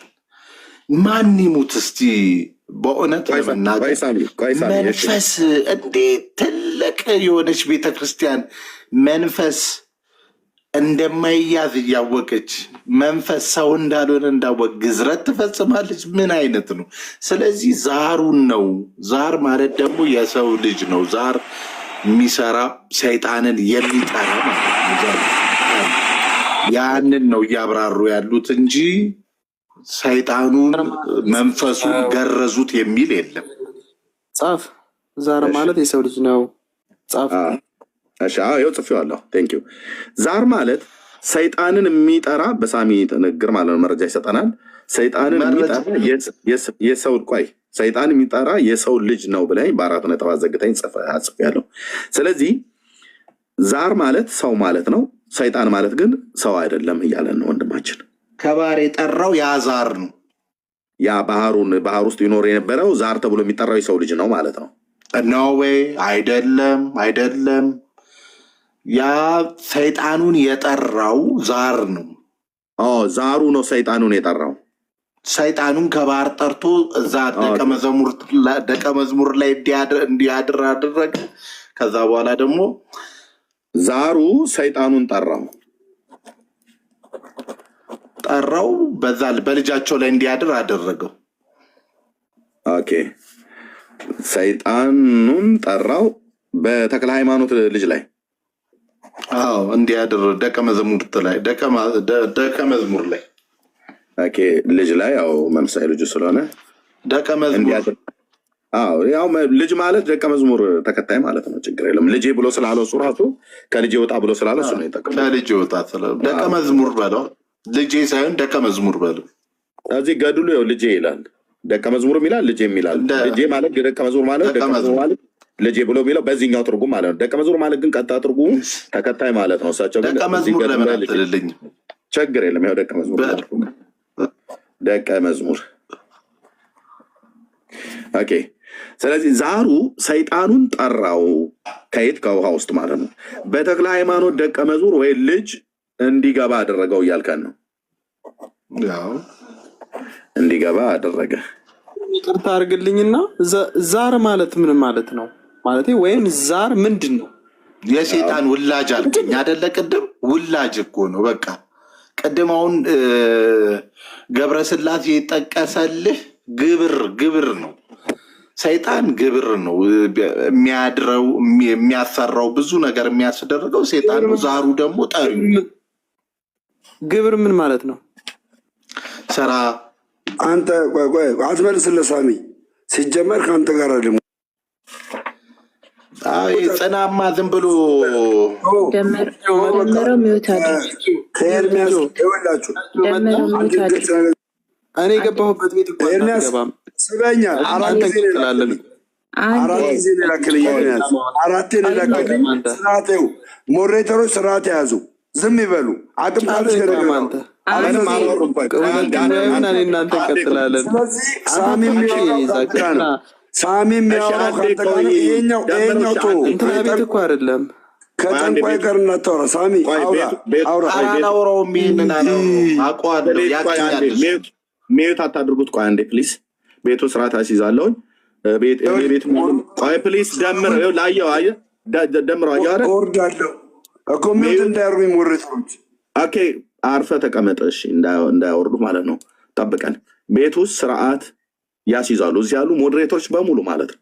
ሞዴሬተር ያላቸው ልክ እኔ እንደማደርገው ያደርጉ። ፕሊዝ ለምን ታስገባኛለህ? ኮሜንት ጽናን ለምን ሚዩት አያደርጉትም? ጽናን ለምን ሚዩት አያደርጉትም? አሁንም እየለመንኩ ነው። ፕሊስ እያልኩ ማለት ነው። ስኬት ሚዩት አድርገው አንዴ ደምረው። ኮሜንት ላይ ደጋግመህ ስጽፍ ነበር። እጅ ከሚደክም ገብተህ የምታወራ ከሆነ እድል ሰጥቻለሁ። አዎ ኢንቫይት አድርጌያለሁ ማለት ነው። ኮሜንት ላይ ስጽፍ ስላየው ስደክም ስላየው ማለት ነው። ከዛ ይልቅ ገብተህ ማውራት ትችላለህ። ቤቱ ክፍት ነው እስካወራ ድረስ ማለት ነው። ማንም ሰው አላግባብ ሚዩት አያደርግም። ቆይ ማንም ሰው አላግባብ ሚዩት አያደርግም። ስኬት ሚዩት አድርገው፣ ችግር የለውም። ስኬት ጥያቄ በሚኖር ሳለ መጠየቅ ትችላለህ፣ መብት ነው። አንተንም አልነፍግም። ከሳሚ ጋር ስለምናወራ ሳሚ ጨርስና ከዛ ወይ ከእህቶች ጋር ታወራለህ ደምረው፣ ወይ ከኔም ጋር ታወራለህ፣ ወይ ከብሩኬ ጋር ታወራለህ ማለት ነው። ኦኬ። ስለዚህ ቤቱን በስርዓት መምራት ስላለባቸው ነው። ሙሉ መብት አላቸው። እዚህ ቤት ውስጥ የሚገቡ ሰዎችን በስርዓት ካላደረጉ አይደለም ሚዩት ሊያስወርዱም ይችላሉ ማለት ነው። እኔ ደግሞ እንደዛ እንዲደረግ አልፈልግም። ስርዓት እስከተያዘ ድረስ እናወራለን። እሺ ሀሳብ የምሰጠው ስንጨርስ ነው። እኛ እያወራን እሱ እዚያ ጻፈኛለ። ቆይ ደምረው ሳሚና አንተ እያወራችሁ ይሄ ማን የሚባል ልጅ ገብቶ ከሳሚ ጋር ማውራት ይችላል። አይገባም። ሚዩት ያርጉት። እሱም ሲያወራ ሚዩት ያርጉት። ትክክል ነው። እሺ ስኬት ሚዩት አድርገው፣ ችግር የለውም። እሺ ወንድማችን ዛር ማለት እርኩስ መንፈስ ሳይሆን የሰው ልጅ ነው ብለኸኛል አይደል ሳሚ? ወላጅ ነው። ቅድም እንደተጠቀሰው ከየት ነው ያገኘው ትርጉሙን ከየት ነው ያገኘው? ውላጅ እኮ ተባለ ቅድምም አሁንም ያገኘው ዛር ማለት አንተ ምንድን ነው? አንተ ልጠይቅህ ታዲያ ስለማታውቀው ነገር ነው። ውላጅ የሚለው ቃል የታለ ገድሉ ላይ? ዛር ውላጅ የሚል የለም። ዛር ምንድን ነው እኮ? ዛሩ ምንድን ነው? ሁለት አካላት የሉም እዚህ ጋር ሁለት አካላት የሉም። ሁለት አካላት የሉም እኮ ሁለት አካላት የሉም። ፕሊዝ ለአንተ እየሰጠው ጠይቅህ መልስልኝ። አንተ አደለ እያጣመምክ የምታነበው? ሁለት አካላት የሉም ወይ እዚህ ጋር? ሰይጣኑ ዛሩም የሚለው የመጨረሻ ነው። ጠይቅህ እያጣ እኔን የሚዩት ያደረግኩህ ልብ በል። ቀጥዬ እታች ነው ማወርድ 4 ጊዜ እድል ሰጥቻለሁ። አሁን ያን ቀድም ከገብረስላሴ ጋር አላስወራ ብለህ አልከኝ፣ በየመሀል እየገባ ማለት ነው። አሁን ከኔ ጋር ማውራት ስትጀምር ዛሩ ምንድን ነው ብለህ እኔን አትጠይቀኝ። እዚህ 3 አካላት 4 አካላት 6 ለምን 10 አካላት አይኖሩም? ገድሉ ያንተ ነው። ማታፍርበት ከሆነ ሙሉን አንብቤዋለሁኝ ቃል በቃል ዛር ውላጅ ብሎ የሚለው ቃል ካለ ከሌለም በውስጡም የተጻፈ በሚስጥር የተጻፈ ካለ አሳየን። ዛር ብሎ የሚለውን እኔ አልገባኝም። አንተ ውላጅ ነው ብሎ የሚለውን ቃሉ የማይለውን ሰንቅረህ አስገብተሃል። ትርጓሜ ከሆነ ከመዝገበ ቃላት ላይ ያገኘሁት በለኝ፣ ንባብ ከሆነ ከገድሉ ላይ ያገኘሁት በለኝ እና ከዛ ተርጉምልኝ። እኔ መልስ አትጠይቀኝ። ጋይዳውን ሳሚ አንተ እኮ እያቦካው ያለውን ነገር እኮ ነው የምጠይቅልህ። አስተካክለው ታዲያ የቦካውን ወይ ጋግረው ወይ አስተካክለው። ይኸው እየነገርኩ እኮ ነው ነገርኩ። እኔማ አስረዳው ጨረስኩ እኮ። አሁን ኬታ መጣው እኔ በተረዳሁት ልክ አመጣሁት። ውላጅ ብሎ የሚለውን ቃል ኬታ መጣው። እሺ ውላጅ ብሎ የሚለውን ቃል ዛር ውላጅ ብሎ የሚለውን ይኸውልህ ስማኝ፣ ሁለቱን አካላት አንተ ለይና ንገረኝ፣ ሰይጣንና ዛርን። እኔ ከየትም ላምጣው፣ በቃ ይሄ ነው መረዳት። ይሄ ዛር ማለት ሰው ነው የሚያደርገው ይሄ ነው። ዛር ማለት ሰው ነው ብሎ የተረጎመ ማን ነው? የትኛው መዝገበ ቃላት ላይ ነው ያገኘው? ወይኔ መዝገበ ቃላትም ምንም አላመጣልህም ለአንተ። የለም ሚዩት አድርገው፣ በቃ ሚዩት አድርገው። ቴንኪው። ስለዚህ ምንድነው ማለት ነው? ሳሚ በራሱ ተናስቶ ነው ማለት ነው የሚተረጎመው። አንደኛ ውላጅ የማይለውን ገድሉ የማይለው ለጽሁፉ እንኳን ለኮንቴክስቱ እንኳን ታማኞች አይደሉም። ኦርቶዶክሳውያን እንደዚህ ናቸው። ባይዘዊ መጽሐፍ ቅዱስም ላይ የሌለን ቃል ጨምረው ይተረጉማሉ፣ ያለውን አውጥተው ይተረጉማሉ። ገድላቸው ላይ ሚዩት አድርገው ጠይቅ ያለው እንዲህ ብለህ የተረጎምክበት መረጃ ውስጥ ቢስል አልሰጥህም ብለኛል። ሚዩት አድርግ። እዚህ የሚጠይቅህ አንተ መረጃ አምጣ። ሚዩት አድርግ እኮ ዛር ሰው ለመሆኑ መረጃ አምጣ። እታች ሆነ ስለ ዛሩ ትከራከራለህ። ሚዩት አድርግ ነው የተባልከው። ጠየቅኩ፣ መረጃ ስጠኝ አልኩ፣ አልሰጥህም አልከኝ። በመዝገበ ቃላት ላይ እንደዚህ ብሎ የተረጎማል ወይ? ምክንያት አንተ እሱ እንዳለው ዛሩ ማለት ሰይጣንን የሚጠራ የሰው ልጅ ነው ያለኝ። ስለዚህ ዛር ማለት የሰው ልጅ ነው ማለት ነው። የሰው ልጅ ማለት ዛር ነው ማለት ነው በሳሚ ትርጓሜ እንጂ ሰይጣን ማለት አይደለም ነው እያለ ነው ያለው። የቋንቋው ሊቃውንት ምናልባት መዛግብተ ቃላት ላይ እንደዛ ብለው ተርጉመት ከሆነ ትርጉሙን አሳየ ቢስል ለአንተ አላሳየም ማለት ለምን? ስለሌለው ስለማያውቅ ማለት ነው። እዚህ ክፍል ላይ ስንት አካላት አሉ? 6 አሉ፣ 7 አሉ፣ 8 አሉ፣ 10 አሉ፣ 3 አሉ፣ 2 አሉ፣ 1 አሉ። እሱ የኔ እንትን አይደለም። ከፈለገ እኔ ራሴ ያሳየዋለሁ። አሁን በዚህ ክፍል ላይ የተጠመቀው ወይ ደግሞ የአቡነ ተክለ ሃይማኖት ደቀ መዝሙር የያዘው አንተ እርኩስ መንፈስ ከልጄ ውጣ ነው ብሎ ያለው። ይሄ እርኩስ መንፈስ ማለት ግን ይላሉ ኦርቶዶክሳውያን መተርጉማን፣ እዚህ እኔ ቤት የሚገቡ ቲክታከሮቹ ማለት ነው። ይሄ እርኩስ መንፈስ የተባለው ሰይጣን ሳይሆን የሰው ልጅ ነው እያሉ ነው። ስለዚህ የሰው ልጅ ነው ሰው ልጅ ውስጥ ገብቶ የሚኖረው እያሉ ነው በኦርቶዶክስ። ገብረስላሴም ይሄን ነበር ሲናገር የነበረው። እንዴ ወንድሞች እናቶቼ ምን ነክቷችሁ ነው? ምን ነክቷችሁ? ምንድን ነው የነካችሁ? በእውነት መረጃ ካላችሁ በመረጃ አምጡ። ሜላ አንዳንድ ቁጥር እየጻፈ ነው። አንቲ ገስት ኦኬ ልኳለክ። ምንድን ነው የነካችሁ ወንድሞች ነው? እሰጣለሁ ያንተ ነው ተራው። ስለዚህ በመረጃ አውሩ ስታወሩ ማለት ነው። በመረጃ እናውራ። በመጀመሪያ ያንተን መጽሐፍ ማየት እፈልጋለሁ። የመጀመሪያ የትኛው መጽሐፍ? የያዝከው መጽሐፍ እኔው ገድለ ተክለ ሃይማኖት አለኝ። አንተ ያዝከው መጽሐፍ ማየት እፈልጋለሁ። ይሄ ገድለ ተክለ ሃይማኖት ነው። ኦኬ ያ በብፁዕ ቅዱስ አቡነ ጳውሎስ ፓትርያርክ። ቆይ እስቲ ከመጀመር እኔ እያሳየውና አንዴ ትልቁ ላይ ሆነ። እሺ አንተ ካለ ታሳይ። እሺ እንደዚህ ለመቀየር ከዚያ ምንድን ነው ቲክቶክ ደግሞ አበራሁት። ከዚያ ቼንጅ ሴቭ በላ ኖ ሴቭ ሳይሆን ለማዞር እስታክ እያደረገብኝ ነው። አልታያለ ስንት ነው የጠጣው ዛሬ? ኖ ስኬት ኖ አይባልም። አውርዶ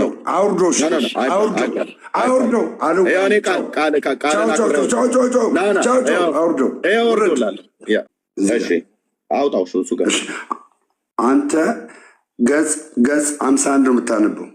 ገጽ 51 አይደለም። እኔ ምዕራፍ 51 ሶሪ፣ በዚህኛው ላይ ወርጄ ከእንደገና አስገባኝ። እሺ አስታገሩብኛል። ወርጄ ችግር የለም። ኖ እንደዚህ መናገር የለብህም ሱራፌል ነው። ሰውን በዚህ በእውቀት ሊያወሩ በሚመጡ ሰዓት ላይ ሰውን እንትኑ ፕሮቮክ ማድረግ የለብንም። እሺ ወንድሞች እንኳን ደህና መጣችሁ። ለሁላችሁም አልሰጣችሁም። እህትየው ሜርሲ፣ መሲ፣ ቴሌኮም፣ ቤኪ፣ ብሩኬና ሜላ እንኳን ደህና መጣችሁ። ኦኬ እና ተመልሰህ ደምረው። ኦኬ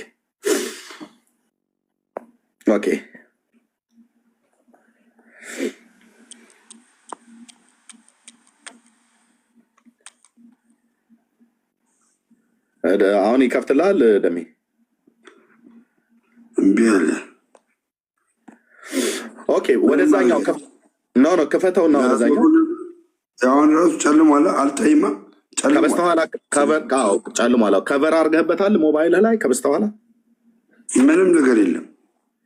እሺ እንደ ቅድሙ አሳየን። እንደ ቅድሙ ወደ አንተ በፊት ለፊት ክፈተውና ካሜራውን ፍሊፕ አድርገው።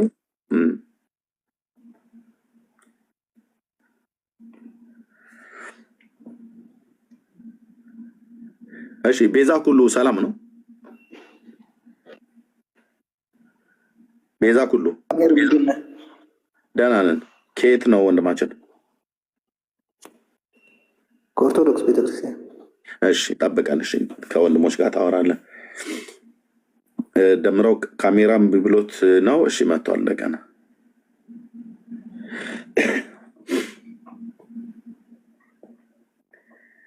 ኦኬ ፍሊፕ አድርገውን ካሜራውን።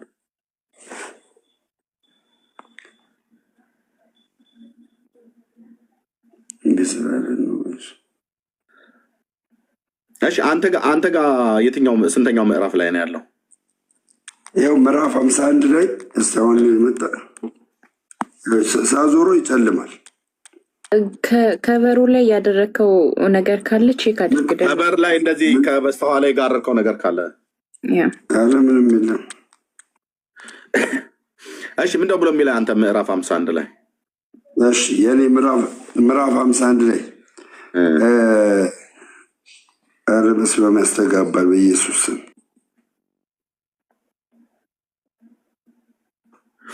እሺ የገዳሙን ይዞት ሊሆን ይችላል።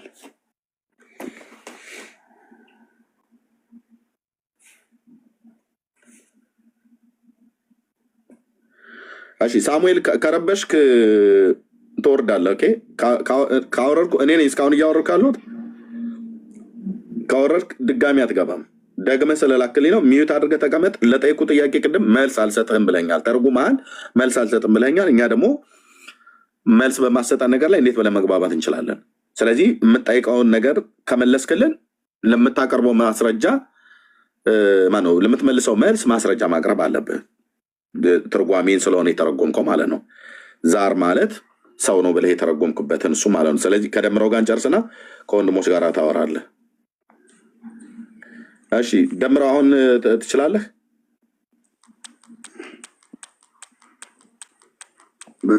ማዞር አይችልም። ችግር የለም። አንብበው እኮ አልኩህ አንተ። እሺ አንብበው።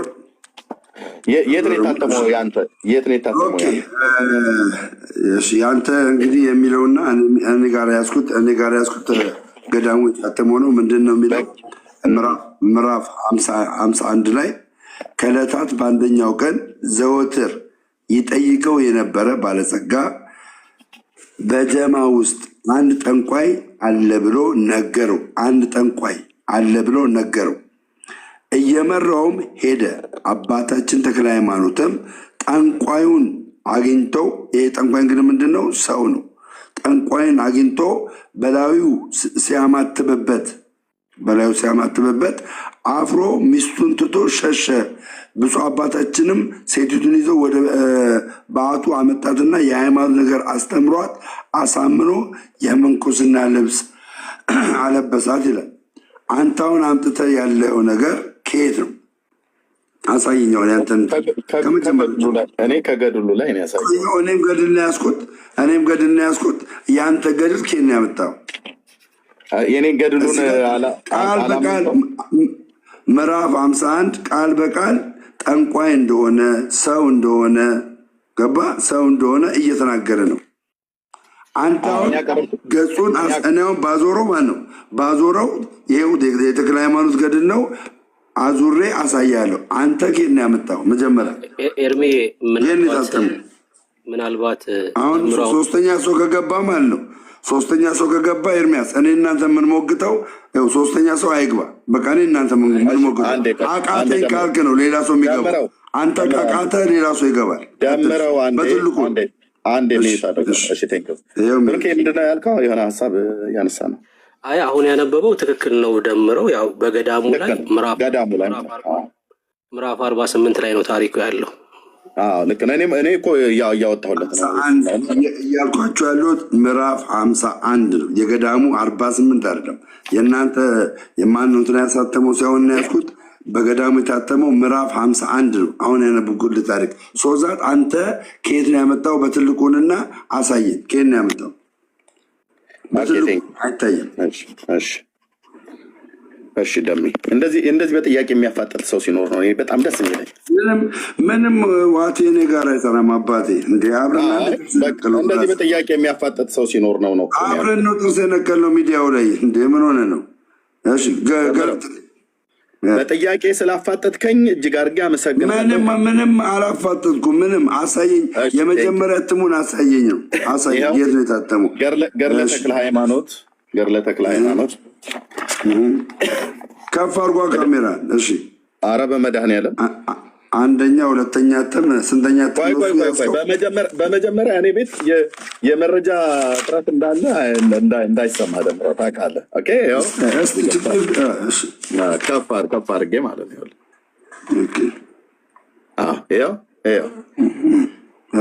በብፁዕ ቅዱስ አቡነ ጳውሎስ ፓትርያርክ ርዕሰ ሊቃነ ጳጳሳት ዘኢትዮጵያ የአንደኛ እትም በ1946 ዓመተ ምህረት ሁለተኛው እትም ደግሞ ማነው 46 ሁለተኛው እትም ደግሞ በ1968 ዓመተ ምህረት ሶስተኛ እትም በ1973 ዓመተ ምህረት አራተኛ እትም ደግሞ በ1989 ዓመተ ምህረት የታተመው ማለት ነው። በወርሃ ነሐሴ 1989 ዓመተ ምህረት የታተመውን ገድለ ተክለ ሃይማኖት እሱን ያስኩት። የት የታተመው? የማነው አሳታሚው? ማነው አሳታሚው? የኢትዮጵያ ኦርቶዶክስ ተዋሕዶ አሳታሚው ማን? አሳየኝ ገልብጠህ። ምነው ዘለ አሳየኝ። አሳታሚውን አሳየኝ። ኤርሚ አሁን መረጃ ላይ ብላል። ቆይ መረጃ ሙሉ ነው ብላል። አሳየኝ አሳታሚውን። ይኸው ሚዩት አድርገህ። ሚዩት አድርግ። ኦኬ። በዚህ ክፍል ላይ ገጽ ሚዩት አድርግ አሳታኙን አሳየኝ። እንዳታወርደኝ አሳታኙን አሳየኝ። አድርግ ካልሆነ እኔ ነኝ የማወርድህ፣ ራሴ ነኝ የማወርድህ። ሌሎቹም ቢያወርዱ ትክክል ነው፣ ግን ሚዩት አድርግ። ኦኬ አሳየኝ ብለህ ስለ ጮክ አይደለም። እዚህ ከፍቼ ማስነበብህ የመጀመሪያው እትም የሁለተኛው እትም በብፁዕ ቅዱስ አቡነ ተክለ ሃይማኖት ብያልኩ የሙሉ ወንጌል ቤተክርስቲያን ፓስተር አይደሉም። ይህ ፓትርያርኩ ኦኬ የኢትዮጵያ ኦርቶዶክስ ተዋሕዶ ቤተክርስቲያን ናቸው። አትጩህ። አይኖ ቤቱ የሚያስጮህ ቤት ነው በእርግጥ ግን አትጩህ። ያው በብፁዕ አቡነ ተክለ ሃይማኖት ፕሊዝ እቀበላለሁ። እሱን አትገምልኝ። እቀበላለሁ። እኔ የሚዩት ያደረኩ ከከፈትክ ቃሌን አከብራለሁ። እታች ታወርዱታላችሁ። ለሌሎች ሰዎች እድል እንሰጣለን ማለት ነው። ኦኬ ይኸው ካሜራ ከፍቼ የማሳይ የቤተክርስቲያኒቱ መጽሐፍ ነው ማለት ነው። በዚህ መጽሐፍት ውስጥ የተካተቱት ገድለ ተክለ ሃይማኖት እና 62ኛ ደግሞ 68 ተአምር የተክለ ሃይማኖት፣ መልካ ተክለ ሃይማኖት፣ በአጭሩ የደብረ ሊባኖስ ገዳም ታሪክ ሁሉ ጭምር ተካቶበታል ማለት ነው። የት ነው የታተመው? ነሐሴ 1989 ዓ.ም አዲስ አበባ ይላል። አሁን አንተ ውሸት ከሆነ ይሄንን ሚዩት አድርግ። የት ማተሚያ ቤት ኤርሚያስ? የት ማተሚያ ቤት? እትዮ እታች አስወርጁ። ቃሌ ነው። እታች አስወርጁ። ቴንክ ዩ ያ። ስለዚህ አሁን የሚጠራጠር ሰው ካለ ሄደ ይሄን ስክሪንሾት አድርገ ሄደ ማምጣት ነው። ኦኬ እሱ በያዘው በገድሉ በገዳሙ በታተመበት ራሱ ደምረው በያዘበት ላይ መጽሐፍ ላይ ክፍሉ የት እንደሚገኝ 51ኛው ታምር ላይ እሱ ያነበበው ክፍል ላይ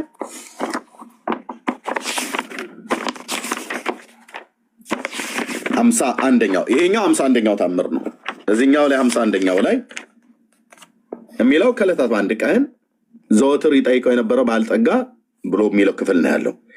በዚህ ክፍል ውስጥ ገድሉ የሚናገረው እዚህኛው ገድል ላይ በምዕራፍና እዚህኛው ገድል ላይ በምዕራፍ አንድ አይነት ቦታ አልተቀመጠም ማለት ነው። በዚህኛው ክፍል ላይ የትኛው ላይ ነው የተቀመጠው? ገጽ 48 ላይ ነው። ማነው ምዕራፍ 48 ላይ ማለት ነው። ያው ምዕራፍ 48 አንተው በያዝከው አንተ በእርግጥ ቅድም ኪነጥበብ ማነው ኪነጥበብ አልኩኝ ሱራፌ እንዳለው ካልሆነ በስተቀር እሺ፣ አንድ ሰው ቆይ ደምረው ናግባ ያ ኦኬ። ለምን ሚዩት አድርግ። ኤርሚያስ አዳምጥ። እታች ይከፍቱልሃል። ሚዩት አድርግ። እንደገባ ሚዩት አድርግ። እንኳን አንተን አይደለም መምህሩን እኮ ገብቼ 4 አይና ሊቃውንት አንቀጥቅጫቸው ነው የወጣሁት። ዛሬ ቤት ለመክፈት እንኳን ራሱ እኔን አንቀጥቅጠኝ ችግር እታች ውረድ።